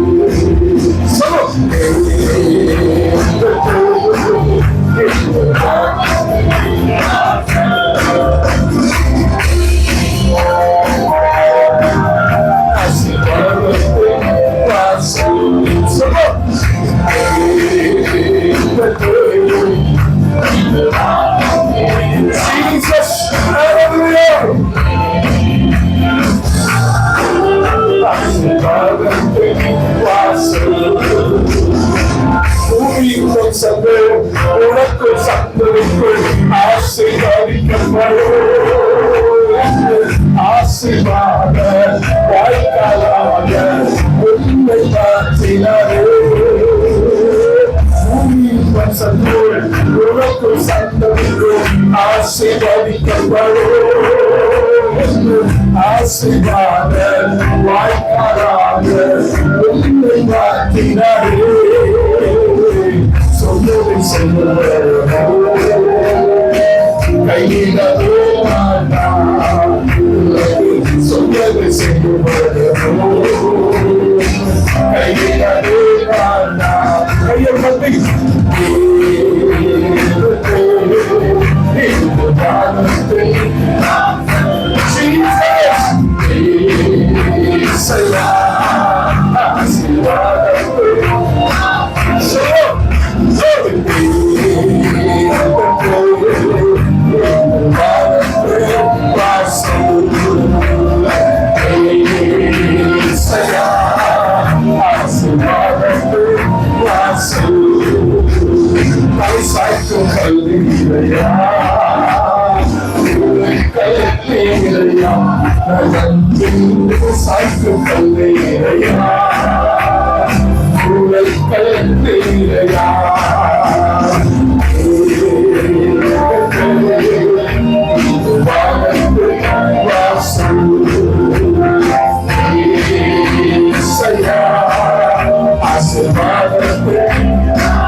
உங்களுக்குள் உனக்குள் உன் சந்ததிக்குள் ஆசீர்வதிக்கப்படும் சொன்னவர். நிச்சயமா என்ன நோக்கத்துக்காக கர்த்தர் உங்களை என்னை தெரிந்து கொண்டார், அந்த நோக்கம் முடிகிற வரைக்கும் உலகமோ மாமிசமோ பிசாசோ என் முடிய கூட கொடுக்க முடியாது. கர்த்தர் அற்புதத்தை செய்வதற்காக என் நடுவில் இருக்கிற ஒரு வல்லமை ஸ்தோத்திரிக்கிறோம். அப்படியே எழுந்திருக்கலாம். ஹல்லேலூயா. Thank you Lord. ஹல்லேலூயா. ஸ்தோத்திரிக்கிறோம் தகப்பனே. Thank you Jesus. Hallelujah, hallelujah, hallelujah. நீரில்லாத நாளெல்லாம் நாளாகுமா, நீரில்லாத வாழ்வெல்லாம் வாழ்வாகுமா. நீரில்லாத நாளெல்லாம் நாளாகுமா, நீரில்லாத வாழ்வெல்லாம் வாழ்வாகுமா. So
Jesus, oh, we worship you, Lord.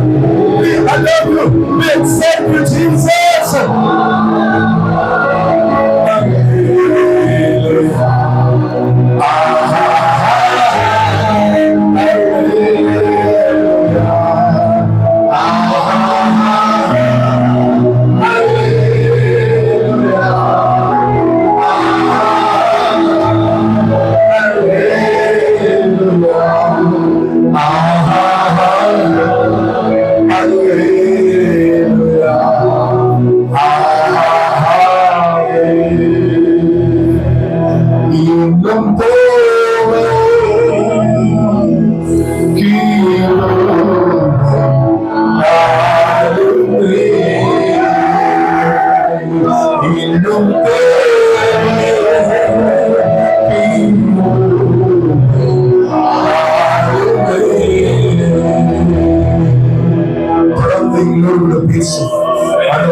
பிரசன்னம் எங்களை சூழ்ந்திருப்பதாக இயேசு கிறிஸ்துவின் நாமத்தில் எல்லா துதிகளும் இயேசு கிறிஸ்துவின் நாமத்தில் ஜெபிக்கிறோம் நல்ல பிதாவே.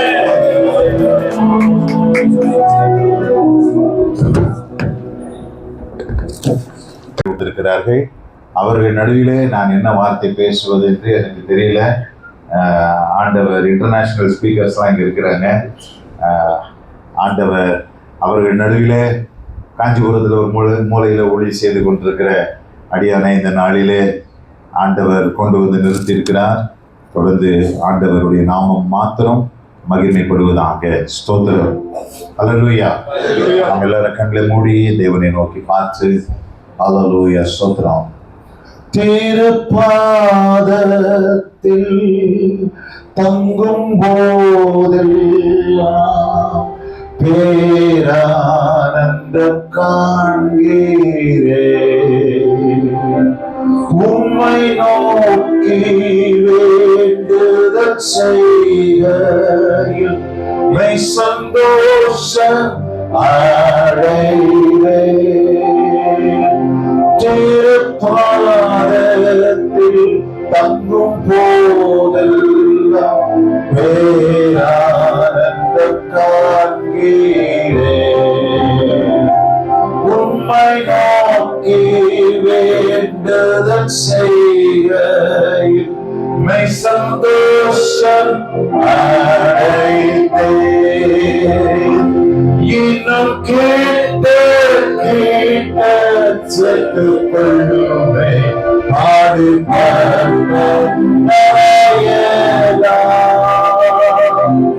இன்னும் கேட்டு செத்துக் கொள்ளுமே ஜீவன் தந்து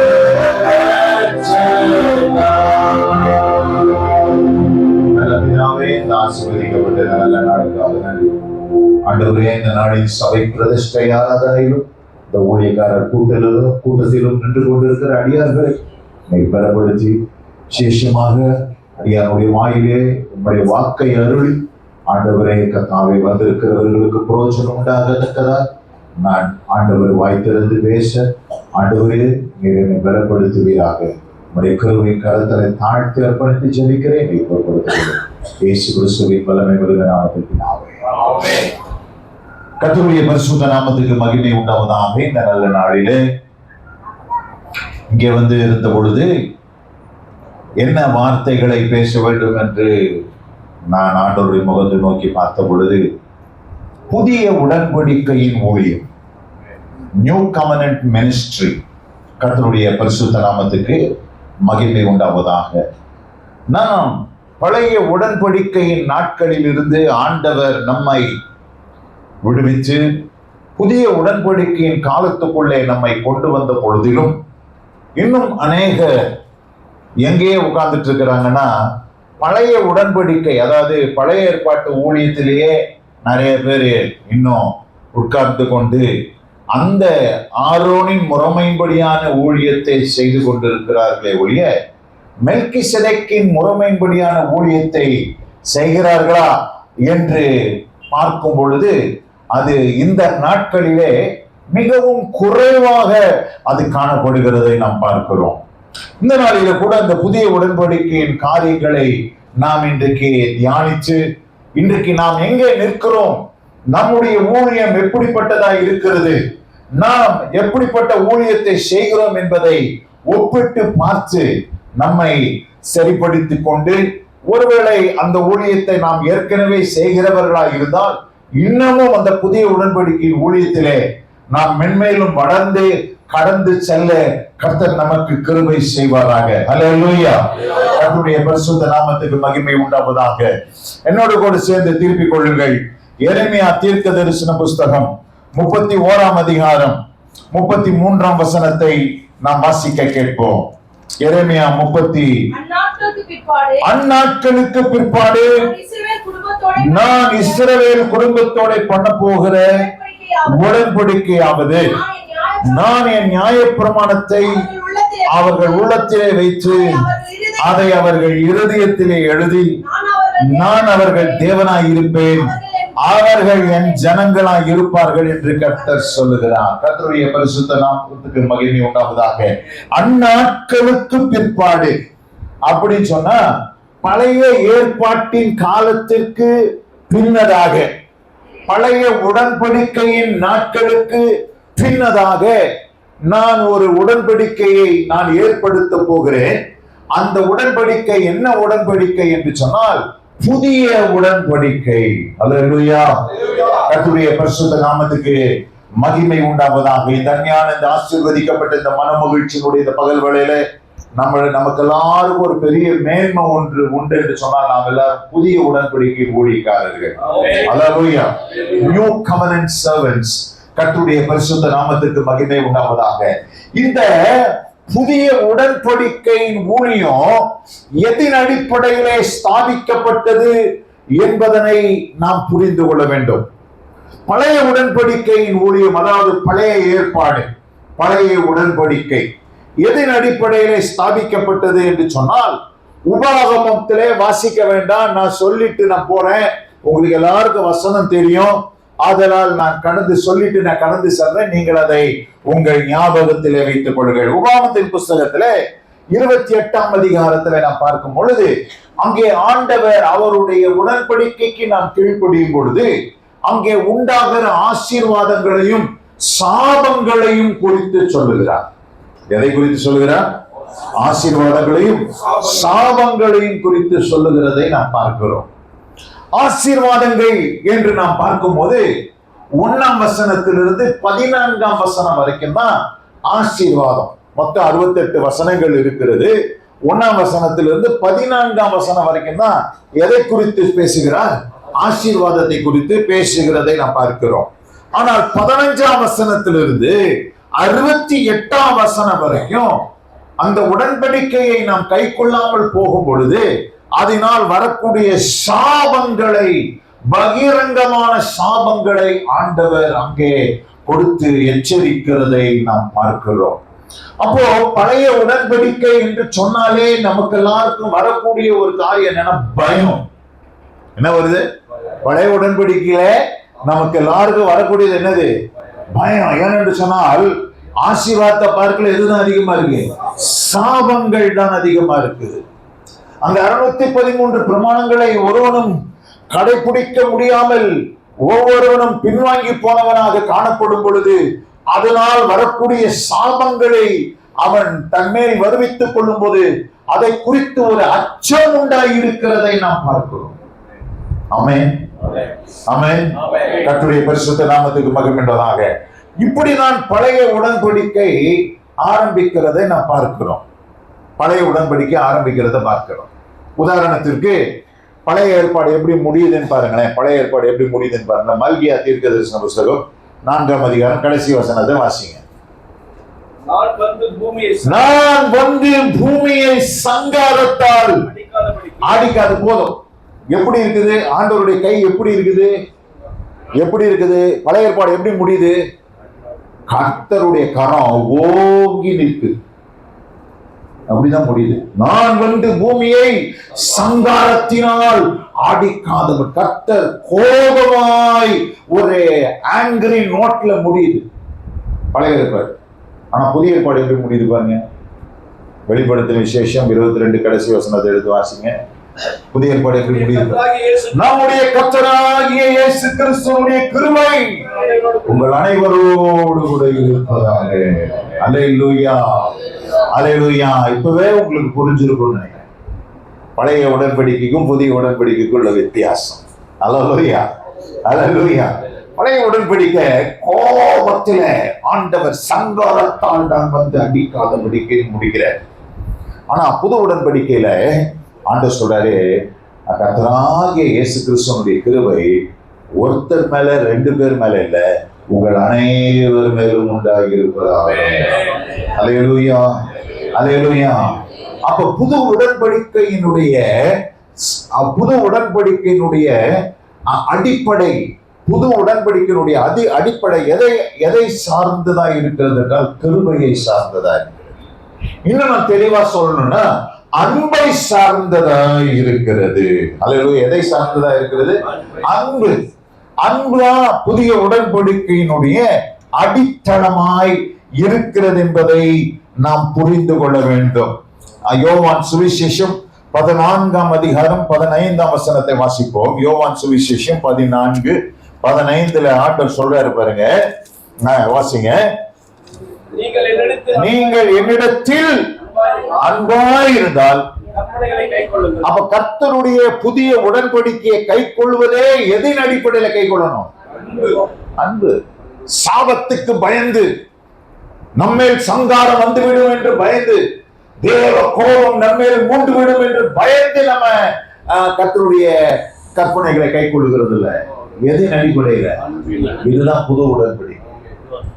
அல்லேலூயா, அல்லேலூயா. கர்த்தருடைய பரிசுத்த நாமத்துக்கு மகிமை உண்டாவதாக.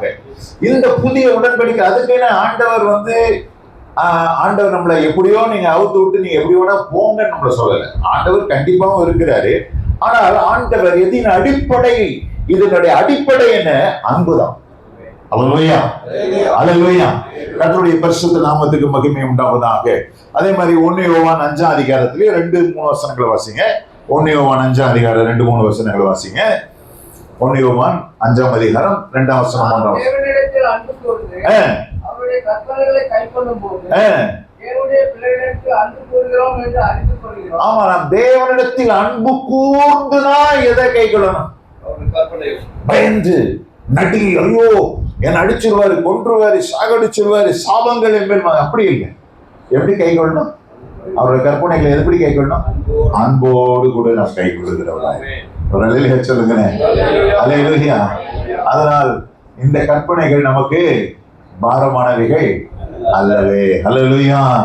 இது அன்பின் அடிப்படையில, தேவன் அன்பினுடைய அந்த தாக்கத்தின் அடிப்படையில தான் ஆண்டவர் இந்த புதிய உடன்படிக்கையை ஸ்தாபித்து இருக்கிறார். ஆமென். கர்த்தருடைய பரிசுத்த நாமத்துக்கு மகிமையாக. அதனாலதான் இயேசு கிறிஸ்து உயிர்த்தெழுந்த பிற்பாடு சீஷர்களெல்லாம் மீன் பிடிக்க போயிருந்தாங்க. அந்த மீன் பிடிக்க போயிருந்த பொழுது இயேசு கரையிலே நின்று, பிள்ளைகளே புசிப்பதற்கு ஏதாவது இருக்குதா என்று கூப்பிட்ட பொழுது அவங்க ஒன்னும் இல்லைன்னு சொன்னாங்க. ஆனா அதுக்கப்புறம் 153 பெரிய மீன்களை எடுத்து கொண்டு வந்தார்கள். ஏற்கனவே அங்க இயேசு கிறிஸ்து அங்க என்ன பண்ணி வைத்திருந்தாரே, சுட்ட மீன்களை வைத்திருந்ததை நாம் அறிந்திருக்கிறோம். அல்லேலூயா. அந்த சூழ்நிலையில பேதுருவை பார்த்து என்ன சொல்லுகிறார்? ஊழியம் செய்வதற்கு முதல் தகுதி என்னன்னு கேட்கிறார் தெரியுமா? யோவான் சுவிசேஷம் 21ஆம் அதிகாரம் 15ஆம் வசனத்திலிருந்து வாசிங்க. யோவான் சுவிசேஷம் 21ஆம் அதிகாரம் 15ஆம் வசனத்துல வாசிங்க. அவர்கள் போஜனம் பண்ணின பின்பு இயேசு சீமோன் பேதுருவை நோக்கி, யோனாவின் குமாரனாகிய சீமோனே, யோனாவின் குமாரனாகிய சீமோனே, இவர்களில் அதிகமாய் நீ என்னில் அன்பு கூறுகிறாயா என்றார். அதற்கு அவன், ஆம் ஆண்டவரே, உம்மை நேசிக்கிறேன் என்பதை நீர் அறிவீர் என்றார். அவர் என் ஆட்டுக்குட்டிகளை முதல்ல ஆட்டுக்குட்டிகளை மேய்க்கிறதுக்கு முதல்ல என்ன வேணும்? அன்புதான் வேணும். அல்லேலூயா. எதைதான் ஆண்டவர் கேட்கிறாரு? உனக்கு நல்ல வசனம் தெரியுமா? நீ பைபிள் காலேஜ் முடிச்சிருக்கியா? நீ டாக்டரேட் முடிச்சிருக்கிறியாங்களா? ஆண்டவர் கேட்கல. அதெல்லாம் நல்லது. நான் தப்புன்னு சொல்ல வரல. அதெல்லாம் நல்லது. அதெல்லாம் படிங்க. பைபிள் காலேஜ் போங்க, டாக்டரேட் முடிங்க, PhD முடிங்க, எல்லாம் செய்யுங்க. ஆனா ஆண்டவர் கேட்கிறது என்ன? இவர்கள் எல்லாரிலும் நீ என்னில் அன்பாய் இருக்கிறாயா? என் ஆட்டுக்குட்டிகளை ஆட்டுக்குட்டிகளை மேய்ப்பதற்கு முதல் தகுதி என்ன? அன்புதான். இதுதான் புது உடன்படிக்கை. அல்லேலூயா. எத்தனை தடவை கேட்கிறாரு பாருங்க. எத்தனை தடவை? ஒரு விஷயம் கேட்டாரு. வாசிங்க. இரண்டாம் தரம் யோனாவின் குமாரனாகிய சீமோனே, நீ என்னிடத்தில் அன்பாய் இருக்கிறாயா என்று கேட்டார். ஆம் ஆண்டவரே, உம்மை நேசிக்கிறேன் என்பதை நீர் அறிவீர். அல்லேலூயா. என் ஆடுகளை மேய்ப்பாயா என்றார். அடுத்தது யோனாவின் குமாரனாகிய சீமோனே, நீ என்னை நேசிக்கிறாயா என்றார். மூன்றாம் தரம் என்னை கேட்டபடியினாலே பேதுரு துக்கப்பட்டு,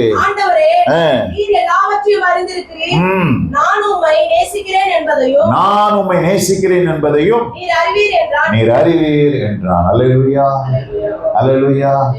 இந்த ஞானத்து கால வேளையில, இந்த வருஷத்தின் துவக்கத்துல நின்று கொண்டிருக்கிற அருமையான தேவ ஊழியர்களே, உங்களோடு கூட நானும் ஒரு ஊழியன். ஆமென். நான் உங்களுக்கு மேற்பட்டவன் அல்ல. இந்த நாளிலே ஆண்டவர் நம்மள எல்லாரையும் பார்த்து கேட்கிற ஒரு கேள்வி, நீங்கள் என்னில் அன்பா இருக்கிறீர்களா? அல்லேலூயா. எதுக்கு அன்பா இருக்கிறீங்களா கேட்கிறாரு? ஆட்டுக்குட்டிகளை மேய்க்கிறது. அல்லேலூயா.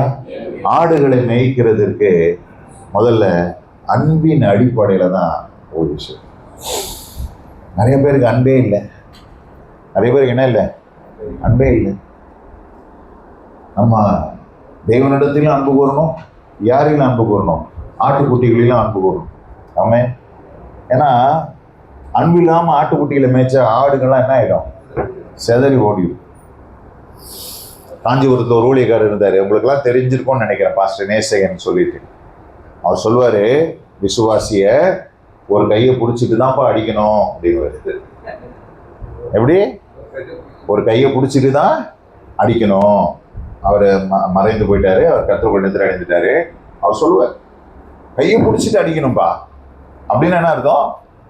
ஒரு பக்கம் அரவணைப்பு, இன்னொரு பக்கம் கண்டிப்பு. அல்லேலூயா. ஒரேடியா போட்டு அவங்கள தாக்கணும்னா என்ன ஆயிடுவாங்க? போயிடுவாங்க. அதெல்லாம் செதறி போயிடும். ஆடுகள்லாம் என்ன ஆயிடும்? அப்போ நமக்கு என்ன தேவை? முதலாவது தேவனிடத்தில் அன்பு கூற வேண்டும். இரண்டாவது கர்த்தர் நம்ம கொடுத்திருக்கிற சபையின் மேல், ஆட்டுக்குட்டிகளின் மேல், விசுவாசிகளின் மேல் நாம் என்ன செய்ய வேண்டும்? அன்பு வைக்க வேண்டும். அல்லேலூயா. என்னைக்காச்சும் உங்க விசுவாசிகளை பார்த்து ஐ லவ் யூன்னு சொல்லியிருக்கீங்களா? உங்களை எல்லாரையும் நான் நேசிக்கிறேன்னு சொல்லியிருக்கீங்களா? நான் இந்த வருஷத்தின் துவக்கத்தில் சொன்னேன், என் குடும்பத்தை பார்க்கிறோம், என்னுடைய உற்றார் உறவினரை பார்க்கிறோம், நான் ஆண்டவருக்கு அடுத்தபடியா உங்களை ரொம்ப நான் நேசிக்கிறேன். அது உண்மையாக ஆண்டவர் என் இருதயத்தில் அப்படிப்பட்ட அன்பை ஊற்றினதுனாலே நான் என் சபை விசுவாசிகள் மத்தியில் நின்று சொன்னேன். அல்லேலூயா. நீங்க நேசிச்சு பாருங்க, நீங்க என்னதான் உங்களை இது பண்ணாலும் உங்களை விட்டு போக மாட்டோம். அல்லேலூயா. ஏனென்றால் அதுதான் ஆண்டவர் கேட்டார், ஆட்டுக்குட்டிகளே நீ மேய்ப்பாய், என்னிடத்தில் நீ அன்பாய் இருக்கிறாய். கரங்களது ஆண்ட பகிர்ந்து செலுத்தும். அப்போ பழைய ஏற்பாட்டில் பார்த்தீங்கன்னா நற்கிரியை இருந்துச்சு, தீமையான கிரியை இருந்துச்சு. என்ன கிரியை? நற்கிரியை, தீமையான கிரியை. ரெண்டு கிரியை தான். நற்கிரியை, தீமையான கிரியை. ஆனா புதிய ஏற்பாட்டுல இன்னொரு கிரியை வந்துருச்சு, செத்த கிரியை. என்ன கிரியை? செத்த, டெட் ஒர்க்ஸ். 3 கிரியை இருக்குது புதிய ஏற்பாட்டுல. வந்து புதிய உடன்படிக்கையில வந்து 3 கிரியை இருக்கு. ஒண்ணு நற்கிரியை, ஒரு தீமையான கிரியைகள், இன்னொன்று செத்த கிரியைகள். இந்த செத்த கிரியைகள் வந்து நல்லதும் இல்லை கெட்டதும் இல்லை. இது எப்படி செய்யப்படுகிறது? செத்த கிரியைகள் என்றால் என்ன? அன்பில்லாமல் செய்யப்படுகிற எல்லாமே செத்த கிரியைகள். அன்பில்லாம நம்ம ஊழியம் செய்யக்கூடாது. You must love our ministry. சிலர்லாம் கடனுக்குன்னு வேற வழி இல்லைன்னு ஞாயிற்றுக்கிழமை வந்துருச்சா, ஐயோ நான் பிரசங்கம் பண்ணணுமே, பைபிள் ஸ்டடி நடத்தணுமே, உபவாச ஜெபம் நடத்தணுமே அப்படின்னு வலுக்கட்டாயமா தங்களை வருத்தி கொண்டு ஊழியம் செய்யறாங்க.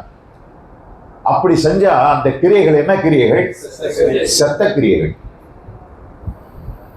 செத்த கிரியைகள் பிரயோஜனமே இல்லை. ஏன்னா நம்ம வாசிக்கும் போது வெளிப்படுத்தின விசேஷம் 2ஆம் அதிகாரத்துல நம்ம வாசிக்கிறோம். 1ஆம் வசனத்திலிருந்து வாசிங்க.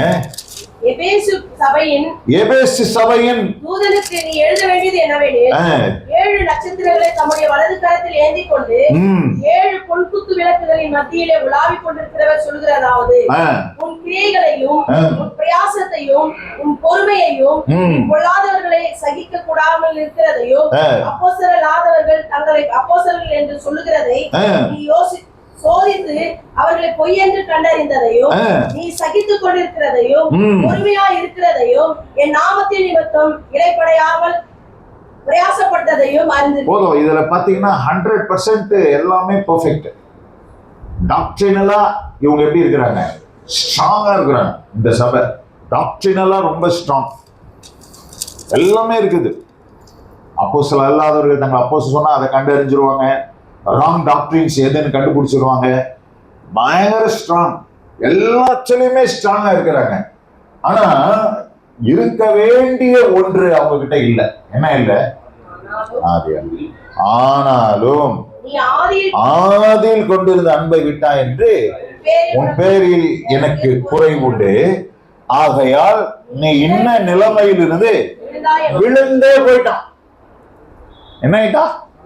விழுந்தே போயிட்டான். ஆண்டவர் வந்து நீ என்ன நிலைமையிலிருந்து, அப்ப பாருங்க ஒரு டவுன்ஃபால். அப்ப என்னதான் நம்ம வசனம் பிரசங்கம் பண்ணாலும், உபதேசத்துல கரெக்டா இருந்தாலும், நம்ம ஓடி ஆடி ஊழியம் செய்து அங்கேயும் இங்கேயும் ஓடி ஆத்மா ஆதாயம் பண்ணாலும், அன்பில்லாமல் செய்யப்படுகிற காரியம் ஆண்டவர் வந்து செத்த கிரியை என்று சொல்லுகிறார். செத்த கிரியை. பரலோகத்துக்கு போன உடனே நமக்குலாம் ஒரு ஆச்சரியம் காத்திருக்கும். என்ன ஆச்சரியம்னா, அதுவும் அங்க 6 விதமான பரிசோதனை இருக்குது. 6 விதமான பரிசோதனை.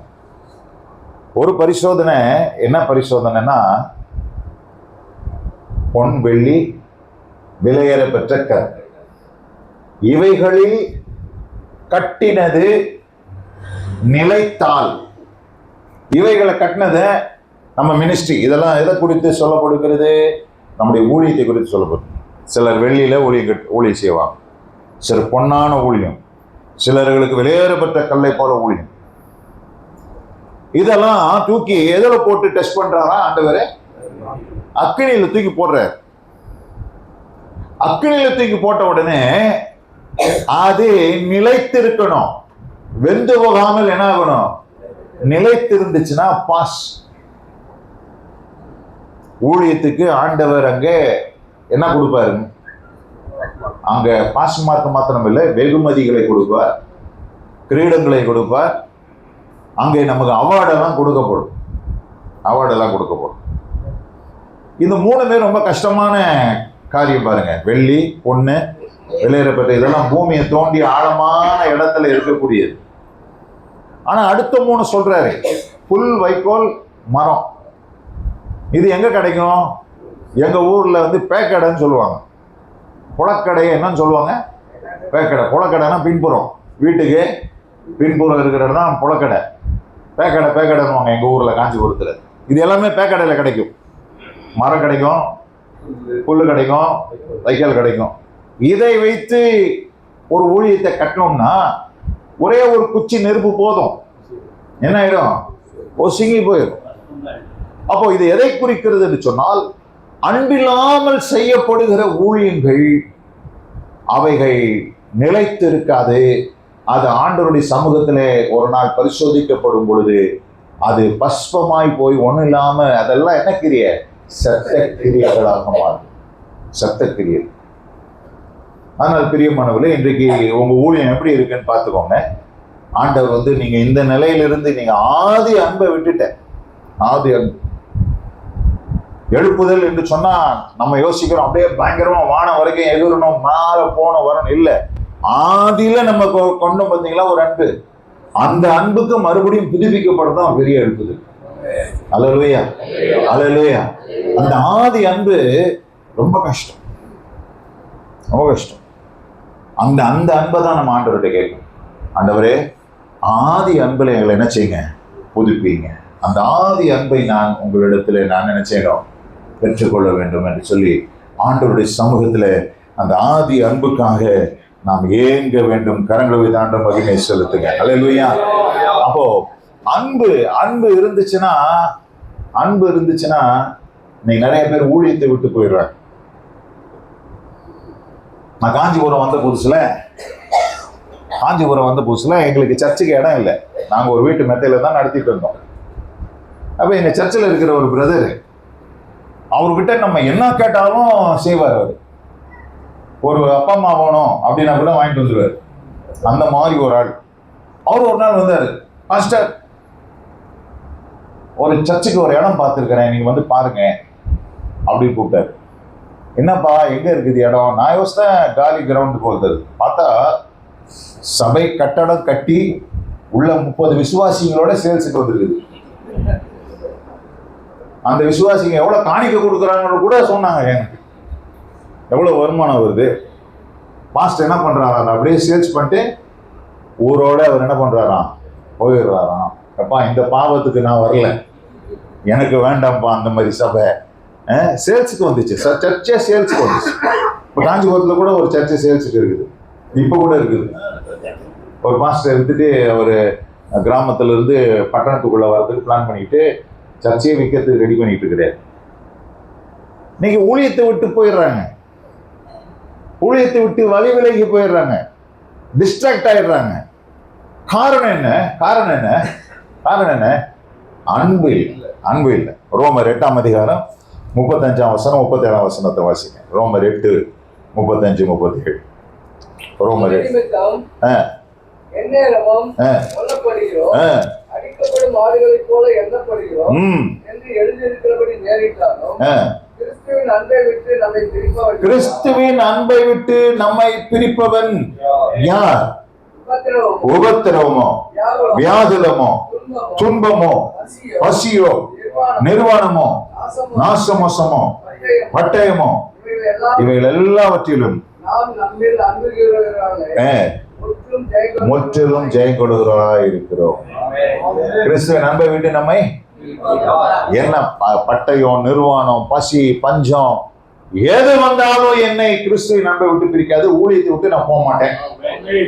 செத்தாலும் ஊழியத்துலதான் சாவேன், இந்த புல்பீட்ல தான் சாவேனே ஒழிஞ்சு நான் ஊழியத்தை விட்டு போக மாட்டேன். ஏன் என்று சொன்னால், நான் ஊழியம் செய்கிறது ஆத்துமா நிறைய இருக்கிறதுனாலயோ பணம் வர்றதுன்றதுனாலயோ இல்ல, கிறிஸ்துவின் மேல் நான் அன்பு பாராட்டுகிறபடினாலே. தினமும் காலையில ஒரு 3 மணி, ஒரு 2:30 மணி, 3 மணிக்கு நான் எழும்பும் முதல் நான் சொல்லுகிற வார்த்தை என்னன்னு கேட்டீங்கன்னா, ஐ love you Lord. First word, பிதாவே நான் உம்மை நேசிக்கிறேன், குமாரனே நான் உம்மை நேசிக்கிறேன், ஆவியானவரே உம்மை நேசிக்கிறேன். ஆண்டவர் நம்மகிட்ட அதுதான் எதிர்பார்க்கிறார். I love you Lord. அல்லேலூயா. நீங்க அன்பு கூர்ந்து பாருங்களேன். நீங்க ஆண்டவருக்கு பயந்து ஊழியம் செய்றீங்க, நடுங்கி ஊழியம் செய்றீங்க, ஆண்டவர் நம்மளை அடிச்சிருவாருன்னு பயந்து ஊழியம் செய்றீங்க, அதெல்லாம் ஒரு பக்கம் இருக்கட்டும். ஆனா அன்பின் அடிப்படையில செய்யப்படுகிற ஊழியம், பசி, பட்டயம், நிர்வாணம், பஞ்சம், என்ன வந்த அவமானம் என்ன வந்தாலும் நம்மை கிறிஸ்துவின் அன்பை விட்டு ஒன்றும் பிரிக்கவே மாட்டோம். ஊழியத்தை விட்டு ஒன்றும் எவனும் ஓட முடியாது. அல்லேலூயா. செத்தாலும் ஊழியத்துலதான் சாமா. அல்லேலூயா. அப்போ அன்பின் அடிப்படையில தான் புதிய உடன்படிக்கையின் ஊழியம். ஆண்டவர் பேதுருவிட்டு அதை தான் கேட்டார், நீ என்னில் அன்பாய் இருக்கிறாயா? கர்த்தருடைய பரிசுத்த நாமத்துக்கு மகிமை உண்டாவதாக. அப்ப நம்ம எப்படி அன்பு கூறுறது? எப்படி அன்பு கூறுறது? நிறைய பேருக்கு எப்படி அன்பு கூறுறதுன்னு தெரியல. எதனை எப்படி நான் சும்மாவே அன்பா இருக்கிறேன்னு சொன்னா போதுமா? இல்ல, நம்ம எப்படி அன்பு கூறுறதுன்னா லூக்கா 7:47 வாசித்து பாருங்க. லூக்கா 7:47. ஆதலால் நான் உனக்கு சொல்லுகிறேன், இவள் செய்த அநேக பாவங்கள் மன்னிக்கப்பட்டது. இவள் செய்த அநேக பாவங்கள் மன்னிக்கப்பட்டது. இவள் மிகவும் அன்பு கூர்ந்தாளே. இவள் மிகவும் அன்பு கூர்ந்தாளே. எவனுக்கு கொஞ்சம் மன்னிக்கப்படுகிறதோ, எவனுக்கு கொஞ்சம் மன்னிக்கப்படுகிறதோ அவன் கொஞ்சமாய் அன்பு கூறுகிறான். அல்லேலூயா. அப்போ நான் அதிகமா ஆண்டவரை நேசிக்கிறேன்னு சொன்னா நான் யார் தெரியுமா? பாவி, பாவி துரோகி சண்டாளன் நானாயினேன். பாவி துரோகி சண்டாளன் நானாயினேன். பாதகம் போக்கி பரிவுடன் ரட்சித்த கல்வாரியே, கல்வாரியே, கல்மனம் முழுக்கிடும் கல்வாரியே. பாவிலும் பாவி, பிரதான பாவி, துரோகி, துன்மார்க்கன், அக்கிரமக்காரன், அநியாயக்காரனாய் இருந்த என்னை அதிகமா ஆண்டவர் மன்னித்ததினாலே நான் அதிகமாய் தேவனிடத்தில் அன்பு கூறுவேன். எவனுக்கு அதிகம் மன்னிக்கப்பட்டதோ, அல்லேலூயா, ஆமென், அவனுக்கு அவன் தேவனிடத்தில் அதிகமாய் அன்பு கூறுகிறான். அப்போ நீங்க எந்த அளவுக்கு மன்னிக்கப்பட்டிருக்கிறீங்க? உங்க மன்னிப்பை நோக்கி பாருங்க, உங்க ரட்சிப்பை நோக்கி பாருங்க. ஆண்டவர் எப்படி உங்களை ரட்சித்தாரு, எப்படி உங்களை ஆண்டவர் பாவ உலகிலிருந்து தூக்கினாரு, அந்த அன்பை நோக்கி பார்க்கும் போது நாம் தேவனிடத்தில் அதிகமாய் அன்பு கூறுகிறதா. இவ யார் தெரியுமா? இந்த ஸ்திரீ யார் தெரியுமா? பாவியான ஒரு ஸ்திரீ. அவ வெளியேறப்பட்ட தைலத்தை கொண்டு வந்து ஆண்டவருடைய பாதத்துல ஊற்று. ஆண்டவர் ஏற்றுக்கிட்டார் தெரியுமா? ஆண்டவர் ஏற்றுக்கிட்ட ஏன் தெரியுமா? இவள் எல்லாரையும் அதிகமா அன்பு கூர்ந்தா. வேசி பணயத்தை தேவனுடைய ஆலயத்துக்குள்ள கொண்டு வரக்கூடாது தெரியுமா? உபாமத்தில் இருக்குது. ஆனா இயேசு வேசி பணயத்தை ஏற்றுக்கொண்டார்.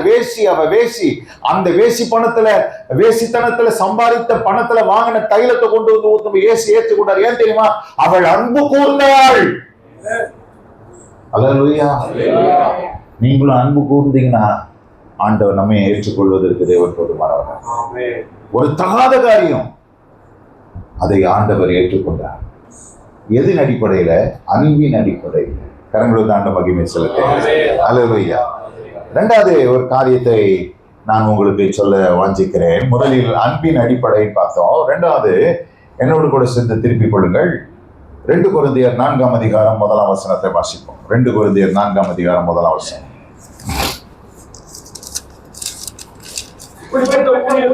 இப்படிப்பட்ட ஊழியத்தை உடையவராக நாங்கள் இரக்கம் பெற்றிருப்பதால் சோர்ந்து போவது இல்லை. நமக்கு எல்லாருக்கும் அதிகமா எது வருது? சோர்வு.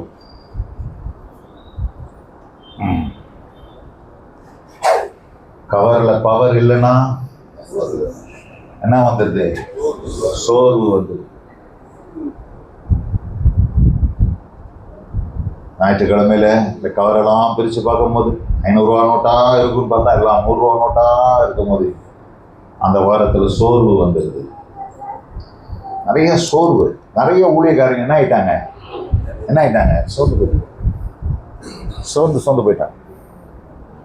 ஆனா இப்படிப்பட்ட ஊழியம் சொல்றாரு. எப்படிப்பட்ட ஊழியம்? வாசிங்க 3ஆம் அதிகாரம் 6ஆம் வசனத்தை வாசிங்க. எப்படிப்பட்ட ஊழியம் பாருங்க. புதிய உடன்படிக்கையின் ஊழியக்காரராகிய இருக்கும்படி அவரே எங்களை. ஆமென், அல்லேலூயா. அப்ப என்ன ஊழியம்? இப்படிப்பட்ட ஊழியம். எப்படிப்பட்ட ஊழியம் சொல்லுங்க, எல்லாரும் சொல்லுங்க. புது உடன்படிக்கையின் ஊழியம். புது உடன்படிக்கை ஊழியத்துல என்ன வரக்கூடாது? எங்கேயாச்சும் பவுல் சோர்ந்து போனாரா? தீமோத்தேயு சோர்ந்து போனாரா? இயேசு சோர்ந்து போனாரா? அவருக்கு சோர்வு வந்துச்சு, சரீரத்துல களைப்பு வந்தாச்சு, சரீரத்துல களைப்படைந்தார். ஆனா ஆவியில சோர்ந்தே போக. பழைய உடன்படிக்கைக்கும் புதிய உடன்படிக்கைக்கும் அதுதான் வித்தியாசம். பழைய உடன்படிக்கையின் ஊழியக்காரனை உங்களுக்கு நான் காட்டுறேன். பழைய உடன்படிக்கையின் ஊழியக்காரன் உங்களுக்கு நான் காட்டுறேன். வாசிங்க 1 ராஜாக்கள் 19:1-5 வாசிங்க. எலியா செய்த எல்லாவற்றையும் அவன் தீர்க்கதரிசிகள் எல்லாரையும் பட்டயத்தாலே கொன்று போட்ட செய்தி அனைத்தையும் ஆகாப் யோசபேலுக்கு அறிவித்தான். அப்பொழுது யேசபேல் எலியாவினிடத்தில் ஆள் அனுப்பி அவர்களில் ஒவ்வொருவனுடைய பிராணனுக்கு செய்யப்பட்டது போல நான் நாளை இந்நேரத்தில் உன் பிராணனுக்கு செய்யாதே போனால் தேவர்கள் அதற்கு சரியாகவும் அதற்கு அதிகமாகவும் எனக்கு செய்ய கடவர்கள் என்று சொல்ல சொன்னான். அவனுக்கு அது தெரிந்தபோது எழுந்து தன் பிராணனை காக்க யூதாவை சேர்ந்த பேர்செபாவுக்கு புறப்பட்டு போய் தன் வேலைக்காரனை அங்கே நிறுத்திவிட்டான். அவன் வனாந்தரத்தில் ஒரு நாள் பிரயாணம் போய் ஒரு சூறை செடியின் கீழ் உட்கார்ந்து தான் சாக வேண்டும் என்று கோரி போதும் கர்த்தாவே, போதும் இந்த ஊழியம் எனக்கு. நிறைய பேர் அதான் சொல்றான், நாங்க ஏதோ ஊழியத்துக்கு வந்துட்டோம், எங்க பிள்ளைங்களாம் என்ன வரக்கூடாது. நீங்க எல்லாம் ஊழியத்துக்கு வந்து என்ன பண்ணாதீங்களா, கஷ்டப்படாதீங்களா. நீங்க ஒரு ஐடி கம்பெனில போய் வேலை செய்யுங்க. நீங்க எங்கேயாச்சும் போய் ஒரு நல்ல வேலையில, ஒரு கம்பெனில, ஒரு கவர்மெண்ட் ஜாப்ல போய் செட்டில் ஆயிடு. நீங்களாம் நல்லா இருங்கப்பா. என் பிள்ளைங்களை எப்படியாச்சும் படிக்க வச்சு அவங்களுக்கு அரசாங்க வேலைக்கு ஆகிலும் இல்லை ஒரு ஐடி ஃபீல்டுல கொண்டு போய் எப்படியாச்சும் நுழைச்சு விட்டுடணும்னு சொல்லி நான் முயற்சி செய்ய. உங்க பிள்ளைங்க நல்லா படிக்க வைங்க, நிறைய படிக்க வைங்க. என் பொண்ணு கூட எம்ஃபில் வரைக்கும் படித்தா. ஆனால் அவளை ஊழியத்துக்கு தான் நாங்கள் பிரதிஷ்டை பண்ணோம், ஊழியத்துக்கு தான் அனுப்பணும். அகஸ்டின் ஜெபகுமாரான மீட்டிங் ஏஜி சர்ச்சில் நடந்தபோது படிக்கட்டில் கொண்டு போய் குழந்தைங்களெல்லாம் கொண்டாந்து முன்னாடி யாரெல்லாம் அவங்க பிள்ளைங்களை மிஷினரிகளாக பிரதிஷ்டை பண்ணி கொண்டு வந்து படிக்கட்டில் வைங்க. நம்ம முன்னாடி போய் அந்த புல்பிட்டில் போய் கீழே வச்சோம். குழந்தை 1.5 வயசு குழந்தை கொண்டு போய் வச்சுட்டு வந்தோம். அவளை ஊழியத்துக்குனே தான் அனுப்பி விட்டோம். நல்லா படிக்க வச்சோம். படிக்க வைங்க, தப்பு இல்லை. ஆனால் நம்ம என்ன செய்கிறோம், நம்ம பிள்ளைகளை ஐயோ அவங்க எங்கே வந்துடக்கூடாது, ஊழியத்தை நான் தான் படுறேன் பாடு, நான் தான் கஷ்டப்படுறேன். நிறைய பேருக்கு ஊழியம் எப்படி இருக்கு, ஊழியம் எப்படி இருக்கு, கஷ்டமா இருக்கு, பாடா இருக்குது. ஐயோ ஏன் தான் இந்த ஊழியத்தை செய்யணும், வேற வழி இல்லாம நான் வந்து மாட்டிக்கிட்டேனே. மவுண்ட் ரோட்ல 3.5 கோடி ரூபாய் மதிப்புள்ள ஒரு இடத்த ஆண்டவர் என்னை விட்டுட்டு ஊழியத்துக்கு போக சொன்னார். 3.5 கோடி ரூபாய் எனக்கு வந்திருக்கும். அந்த இடத்த விட்டுட்டு நான் ஊழியத்துக்கு வந்தேன். மவுண்ட் ரோட்டில் ஒரு பெரிய கராஜ் வச்சுருக்கேன். ஐசக்கு தெரியும். ஐசக் வந்து என் அண்ணன் மகன்.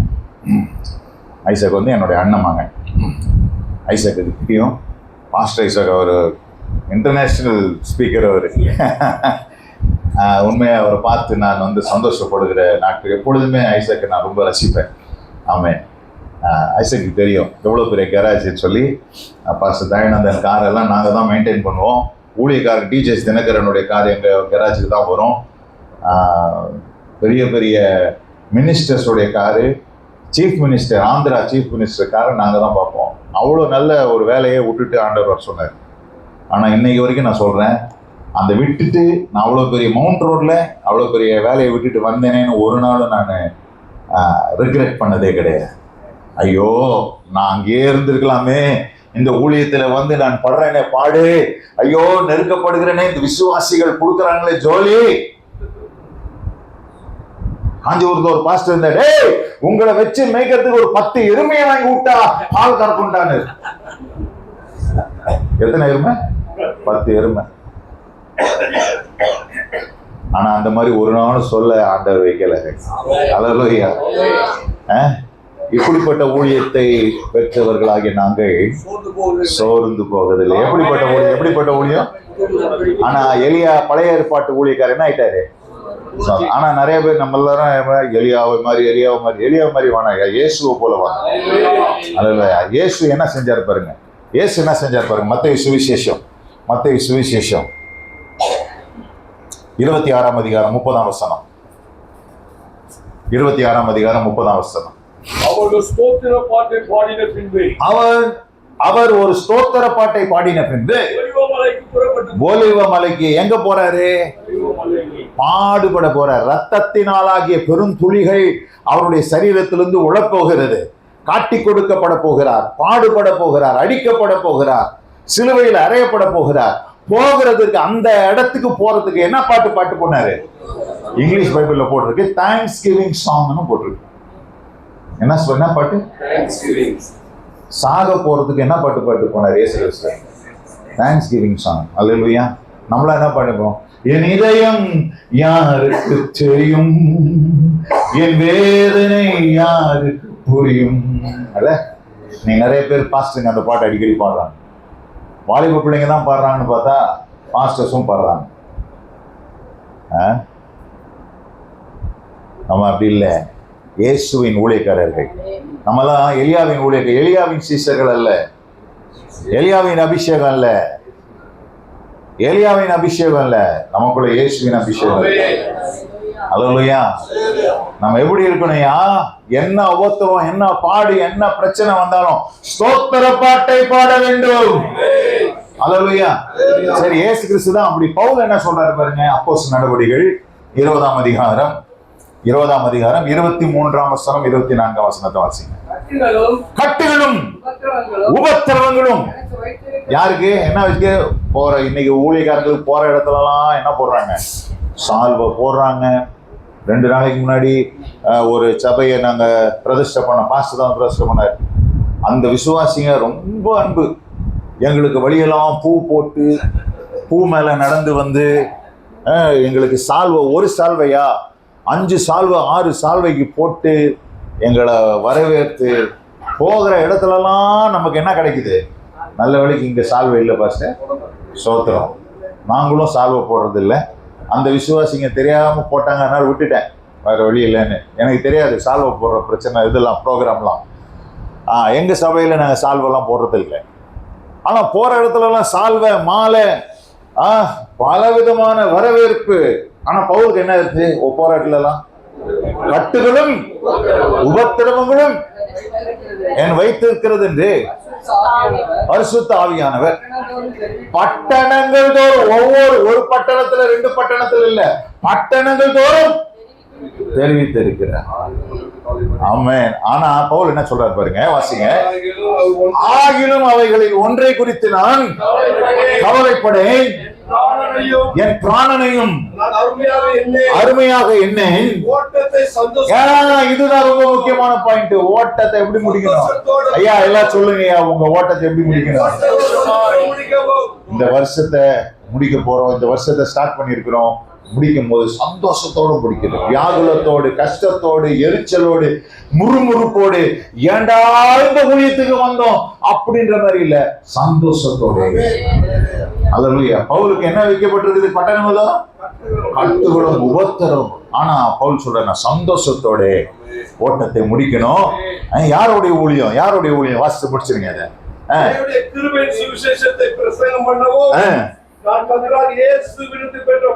கர்த்தராகிய இயேசு கிறிஸ்துவினிடத்தில் பெற்ற ஊழியத்தை நிறைவேற்றவும் விரும்புகிறேன். அல்லேலூயா, அல்லேலூயா. கர்த்தருடைய பரிசுத்த நாமத்துக்கு மகிமை உண்டாவதாக. இந்த அருமையான இந்த நல்ல நாளிலே நாம் சோர்ந்து போக கூடாது. ஆமென். எப்படி இருக்கணும்? சந்தோஷத்தோடு. எப்படி ஓட்டத்தை முடிக்கணும்? சந்தோஷத்தோட ஓட்டத்தை முடிக்கணும். ஆமென். சொல்லுங்களேன். டைம் கடந்து போச்சு, அதனால நான் கொஞ்சம் சுருக்கிக்கிறேன். ஒரு 2 காரியத்தை சொல்லி முடிச்சிடறேன். 2 காரியத்தை இல்ல ஒரு காரியத்தை நான் சொல்லி முடிச்சிடறேன். அடுத்தது 2 கொரிந்தியர் 4:7.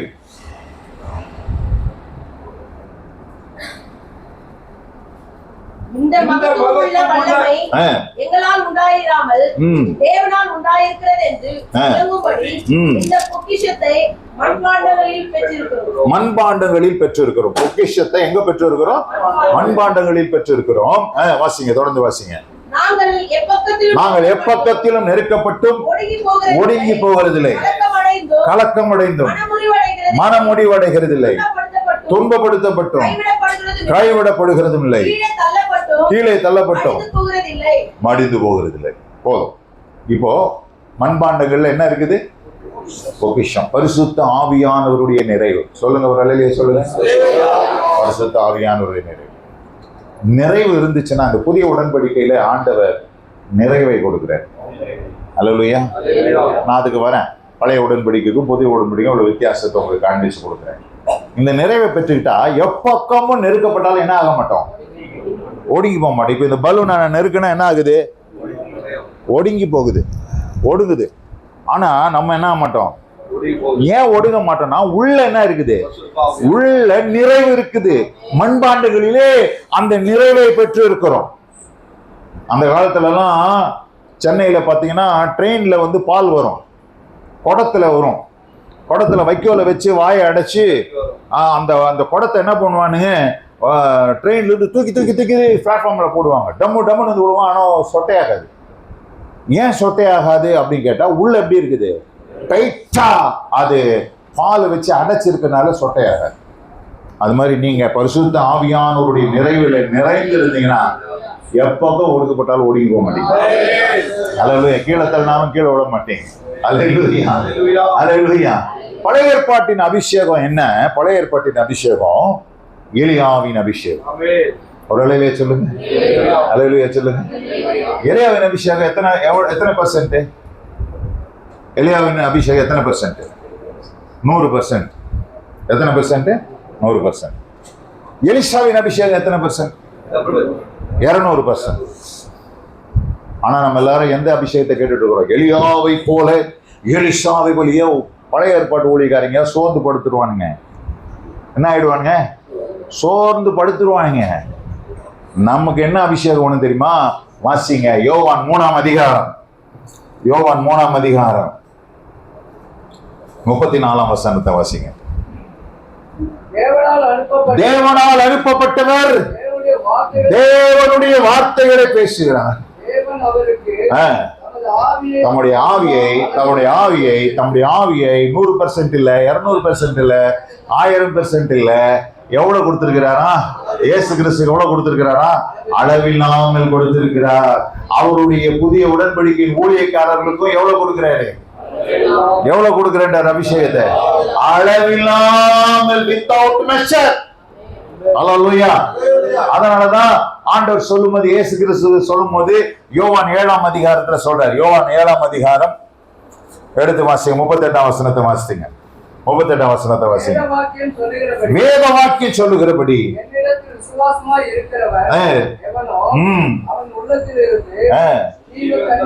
ஜீவ தண்ணீருள்ள நதிகள் ஓடும். ஆமென்.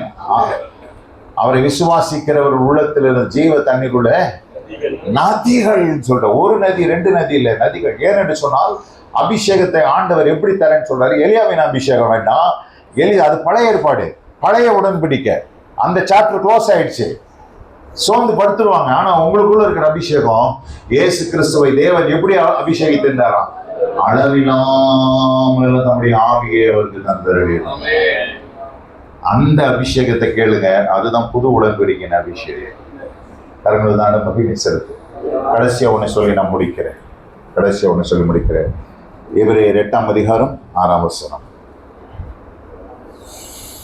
இவரோ விசேஷித்த வாக்குத்தத்தங்களின் பேரில் ஸ்தாபிக்கப்பட்ட விசேஷித்த உடன்படிக்கை எப்படி மத்தியஸ்தராய் இருக்கிறாரோ அப்படியே முக்கியமான ஆசாரிய ஊழியத்தை பெற்றிருக்கிறார். ஆமென். என்ன போட்டிருக்குது? விசேஷித்த. இவரோ விசேஷித்த வாக்குத்தத்தங்களின் பேரில் ஸ்தாபிக்கப்பட்ட விசேஷித்த உடன்படிக்கை. புது உடன்படிக்கை எதன் அடிப்படையில் ஸ்தாபிக்கப்பட்டது? எல்லாரும் சொல்லுங்க. எதன் அடிப்படையில் ஸ்தாபிக்கப்பட்டது? வாக்குத்தத்தத்தின் அடிப்படையில். ஆமென்.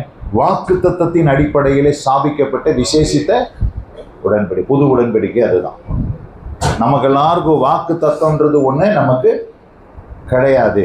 நமக்கு வாக்குத்தத்தம் யாருக்குரியது? இஸ்ரவேலருக்கு. ரோமர் 9:3 வாசிங்க. ரோமர் 9:3 வாசிங்க.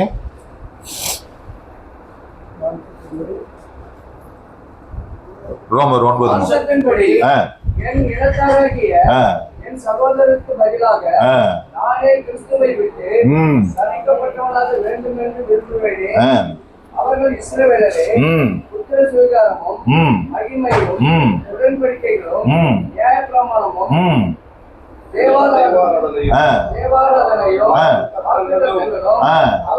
போதும். வாக்குத்தத்தங்கள் யாருக்குரியது? ஆமா, எபேசியர் 2 சொல்றாரு, வாக்குத்தத்தம் அற்றவர்களாக இருந்தோம். இஸ்ரவேலின் காணியாட்சிக்கு புறம்பானவர்களாக இருந்தோம், வாக்குத்தத்தம் அற்றவர்களாக இருந்தோம், தேவனற்றவர்களாக இருந்தோம். ஆனால் இந்த புது உடன்படிக்கையில நமக்கு எல்லாருக்கும் இந்த உடன்படிக்கை எப்படி ஸ்தாபிக்கப்பட்டுச்சா?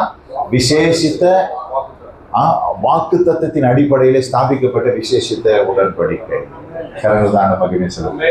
அதனால ஆண்டவர் உங்களுக்கு எல்லாருக்கும் வாக்குத்தத்தம் கொடுத்திருக்கிறார். ஒரு ஆமென் சொல்லுங்க. அந்த வாக்குத்தத்தங்களை ஆமென்றும்.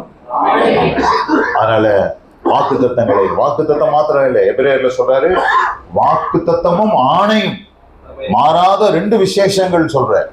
அந்த 2 விசேஷங்களினாலே தேவன் நம்மை ஆசீர்வதித்திருக்கிறபடினாலே ஆண்டவர் உங்களுக்கு வாக்குத்தத்தம் கொடுத்தாருன்னா அதை செய்வதற்கு அவர் உண்மை உள்ளவராக. இந்த வருஷம் எத்தனை பேருக்கு வாக்குத்தத்தம் கொடுத்திருக்கிறாரு? ஆமென். இந்த வருஷத்துல ஆண்டவர் வாக்கினால் உரைத்ததை தம்முடைய களத்தினால் கடவுள் ஆண்டு மகிமை செலுத்துவோம். ஸ்தோத்திரம் பண்ணுங்க. எல்லாரும் புது உடன்படிக்கையின் ஊழியக்காரராக இருக்க கர்த்தர் நம்மை அபிஷேகிக்கும்படியா ஸ்தோத்திரம் பண்ணுவோம்.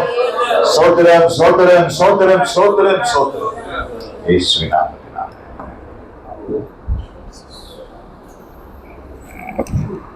Praise the Lord. Hallelujah. கர்த்தருடைய நாமத்துக்கு மகிமை உண்டாகட்டும். உண்மையாவே நமக்கு கர்த்தர் இரட்டிப்பான ஆசீர்வாதத்தை 2 பேரும் ஊழியக்காரர்கள் மத்தியில் நம்ம இருக்கிறோம். மெசேஜ் கேட்டோம், நல்ல ஆராதிக்கிறோம், பாடலை கேட்டோம். கர்த்தர் நாமத்துக்கு மகிமை உண்டாகட்டும். இப்பொழுது கூட கர்த்தர் தாமே இந்த உடன்படிக்கை அந்த ஊழியத்தின் ஆசீர்வதிக்கிற வார்த்தையை ஆசீர்வதிக்கும்படியாய் கர்த்தருடைய வார்த்தை அப்படியே நம்முடைய எல்லோருடைய வாழ்க்கையிலும் அப்படியே நிறைவேறும்படியாக நம்ம சின்னராஜ் அவர்கள் இந்த வார்த்தையை அனுப்பிச்சிருப்பார். எல்லாரும் கண்களை மூடி நாம் செவிப்போம். இந்த நாளில் கூட கர்த்தருடைய ஆவியானவர் நம்மோடு கூட அசைவாடிக் கொண்டிருக்கிறார். நமக்குள்ளே வாசம் பண்ணி கொண்டிருக்கிறார். இந்த ஸ்தலத்தில் உலாவிக் கொண்டிருக்கிறார்.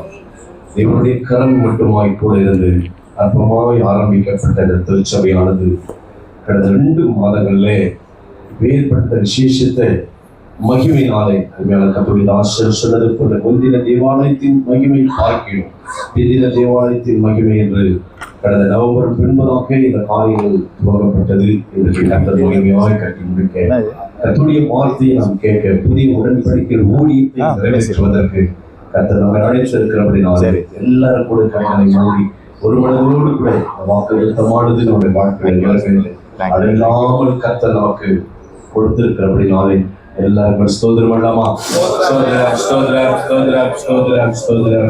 மகா கிருபையும் இரக்கம் நிறைந்த எங்கள் நல்ல ஆண்டவரே, நம்முடைய மகிழ்ச்சியான நாளிலே இந்த சமூகத்திலே ஆண்டவரே நாங்கள் கூடி வந்து இந்த ஆலயத்தை பிரதர்சனம் செய்யவும், நாங்கள் துதிக்கவும் ஆராதிக்கவும் ஆண்டவரே உங்களுடைய வார்த்தையை கேட்கவும் இந்த நாளிலே மறுபடியும் எங்களை தட்டி எழுப்பியிருக்கிறதுக்காக நன்றி செலுத்துகிறோம். கொடுத்த ஆண்டவர் வார்த்தைகள் எல்லாம் எங்கள் ஊழியத்தை நாங்கள் எழுந்து பிரகாசிக்க சுடர்வழியை கூட நாங்கள் பிரகாசிக்க ஓட கத்தாம நீங்க உதவி செய்ய துதிக்கிறோம் ஐயா. அப்படி நாம மாத்திரம் மையப்படட்டும் படுக்க முடிவு மட்டுமாய் எங்களோடு கூட இருந்து கத்தாவை ஸ்தோத்திரமுடைய வார்த்தையினாலே ஆவியினாலே அபிஷேகத்தினால் வல்லமையினாலே வரங்களினாலே எங்களை நிரப்பினதற்காக மக்கள் நன்றி செலுத்துகிறோம். அதில் இருக்கிற ஒவ்வொரு கர்மான்களையும் கர்த்தருடைய பிள்ளைகளை விசேஷமாய் அழைக்கப்பட்டு அந்த விசேஷத்தை அடைப்பாளர்களை உடைய கருத்தை ஒப்பு கொடுக்கிற சுவாமி நாளிலே கர்த்தாவை இதற்கு சொல்ல எல்லாம் விதமாய் மாற்றி தந்து ஒருவரும் தடைபடாதபடி கூட்டி சேர்த்து அதற்காக ஸ்தோத்திரிக்கிறோம். ஆண்டவர் நாமத்தில் மகிமை உண்டாகட்டும். கர்த்தருடைய வார்த்தை கொடுத்த அந்த ஆசாரி ஆண்டவரே உடைய கரத்தை ஒப்பு கொடுக்கிறோம். இன்னும் லட்சங்களுக்கு கோடிகளுக்கு கர்த்தாவே எடுத்து பயன்படுத்தும்படியே குடும்ப துதிக்கிறையா நாம மாத்திரம் மகிமைப்படட்டும். இதனால் இப்படிப்படான ஒரு மகிமையான காரியத்தை நம்ம கேட்க கர்த்தர் நீ உதவி செய்ததற்காக ஸ்தோத்திரிக்கிறோம். தொடர்ந்து நீர் பொறுப்பெடுத்துக் கொள்ளும். வாழ்க்கை ஸ்ரீவாசதி காத்துக்கொள்ள பலப்படுத்தும்.